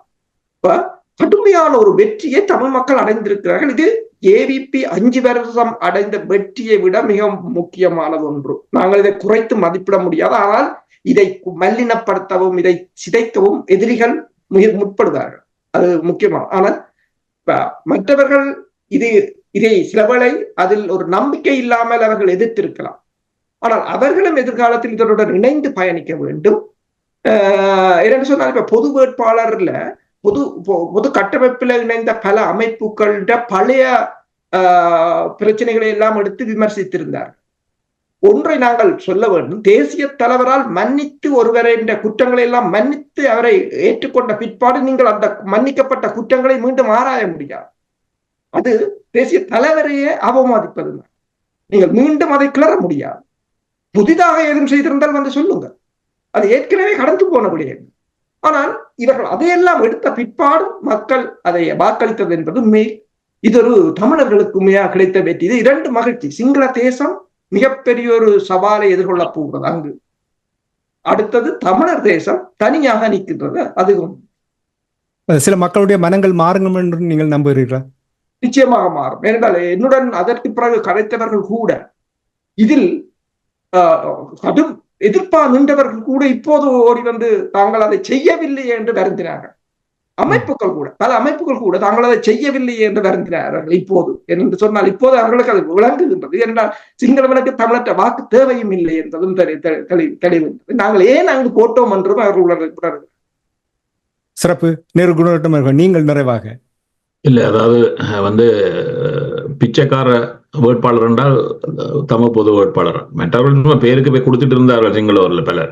ஆனா பிச்சைக்கார வேட்பாளராக களத்திருந்தது என்னால் இப்பொழுது ஒன்றை பார்க்கலாம். 5வது இடத்தில் தமிழ் பொது வேட்பாளர் வந்திருக்கிறார். அதாவது மொத்த வேட்பாளர்களே 5வது இடம் வந்திருக்கிறது. மறுபடியும் நாமலுக்கு இலங்கை முழுமையாக கிடைத்தது 3 லட்சம் தான். ஒரு சின்ன வட்டத்துக்குள்ளேயே தமிழ் பொது வேட்பாளருக்கான அது குறியீடு தான். அதனால தான் நான் அரியேந்திரன் பேரை பயன்படுத்தவில்லை. அது குறியீடு. நாளைக்கு அரிய இருந்தா என்ன செய்வார் என்பது முக்கியம் அல்ல, நேற்று என்ன செய்தார்ன்றது முக்கியம் இல்லை. அவர் ஒரு குறியீடு, சங்கு என்கின்ற குறியீட்டினர்களாக ஒரு தமிழ் கருத்தியல் முன்வைக்கப்பட்டது. அந்த கருத்தியலை வலுவுடன் முன்னெடுக்க முடியும், அதுக்கு மக்கள் தயாராக இருக்கிறார்கள் என்பது இந்த முடிவினுடைய வெளிப்பாடு. இதுல இன்னொரு விடயம் சொன்னால், சிலர் இதை பைசை போன்ற இந்த தேர்தலில் கலந்து கொள்ளக்கூடாது என்றார்கள். அவர்கள் 3வது தடவையாக ஒரே விடயத்தை வைத்து தோற்று போயிருக்கிறார்கள்.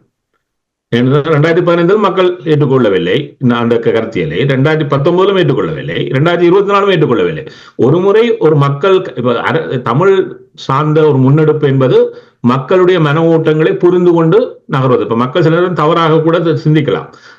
தலைமை சொல்லும் அவர்களுடன் சென்றுதான் அவர்களை அந்த சரியான இடத்துக்கு அழைத்து வரணும் ஒழிய, நான் விலத்தி நின்று கொண்டு இதுதான் சரியான இடம் என்று சொல்லிக் கொண்டிருந்தால் ஒரு நாளும் உதவும் வர மாட்டார்கள். அவர் எங்களை கடந்து எங்கே போடுவார்கள். அது அரசியல் முன்னெடுப்பும் இல்லை. அதை இவர்கள் எப்பொழுது புரிந்தார்கள்?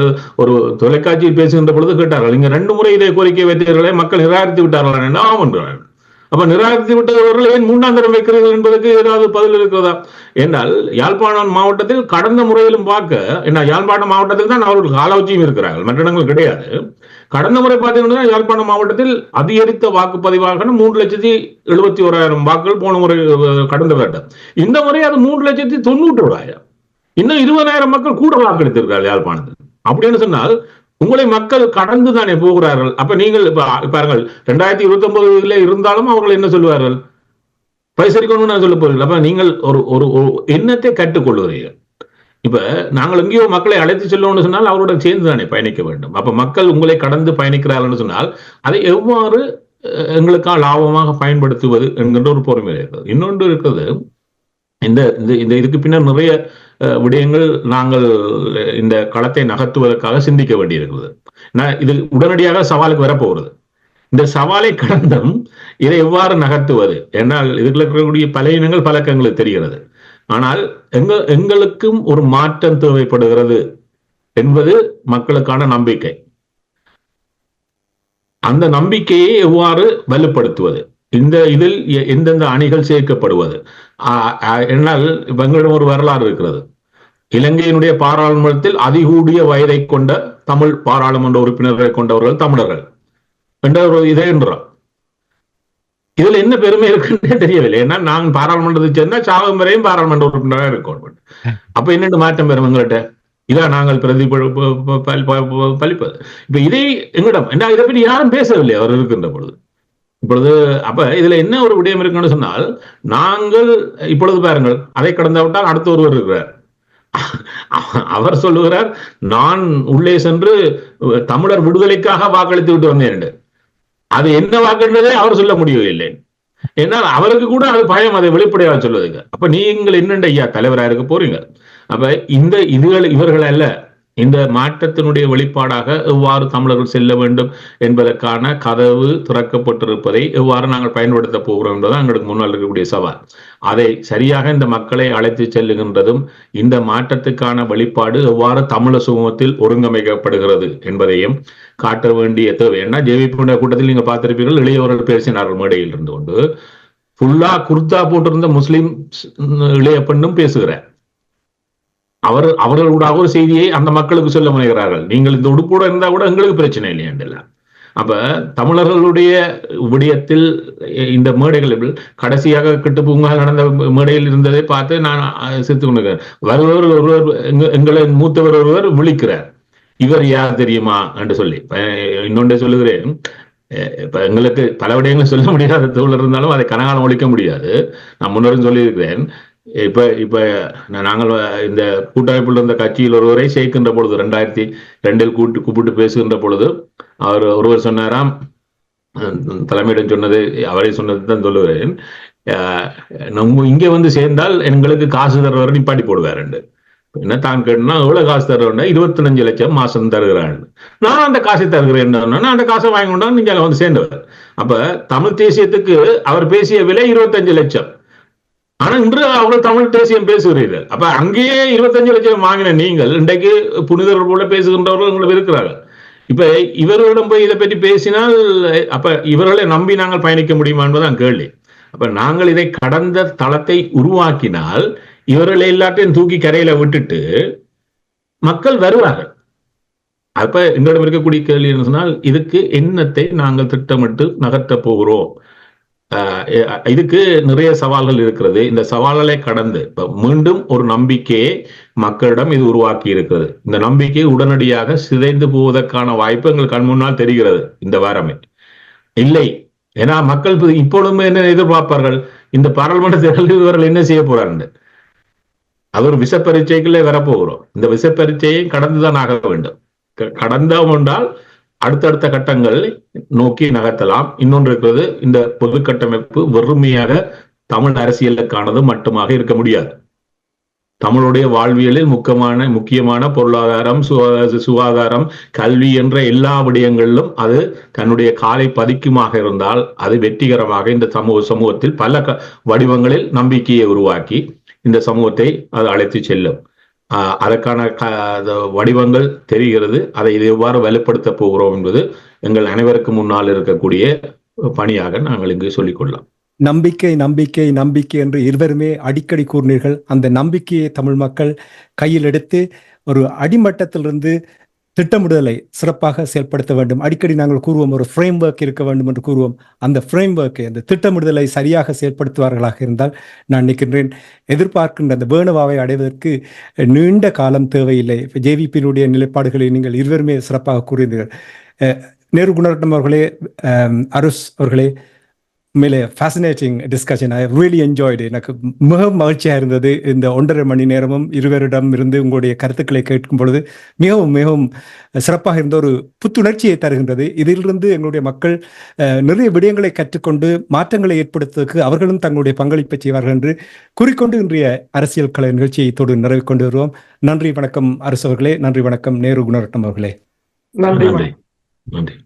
உயிரோடு தமிழோடு இணைந்திருக்கிறீர்கள். ILC தமிழ் உயிரோடு தமிழில் நேரடி நிகழ்ச்சியில் இணைந்திருக்கிறீர்கள். இதுவரை நேரமும் அரசியல் கலை நிகழ்ச்சியில் இணைந்திருந்தீர்கள். அன்பர்களே, நடந்து முடிந்த தேர்தல் தொடர்பான விடயங்களை இங்கே கனடாவிலிருந்து ஆய்வாளர் நேரு குணரட்னம் அவர்களும் பிரித்தானியாவிலிருந்து போரியல் ஆய்வாளர் அரசு அவர்களும் இணைந்து தங்களுடைய கருத்துக்களை இங்கே பகிர்ந்து கொண்டிருந்தார்கள். இருவருக்கும் நன்றியை கூறிக்கொண்டு அன்பர்களே, நிகழ்ச்சியில் தொடர்ந்து வருகின்றது தத்துவ பாடல்கள் இடம்பெற இருக்கின்றது. அதனைத் தொடர்ந்து மறு ஒலிபரப்பினை அன்பர்கள் கேட்கலாம். இது அனைத்துலக உயிரோடை தமிழ் ILC தமிழ்.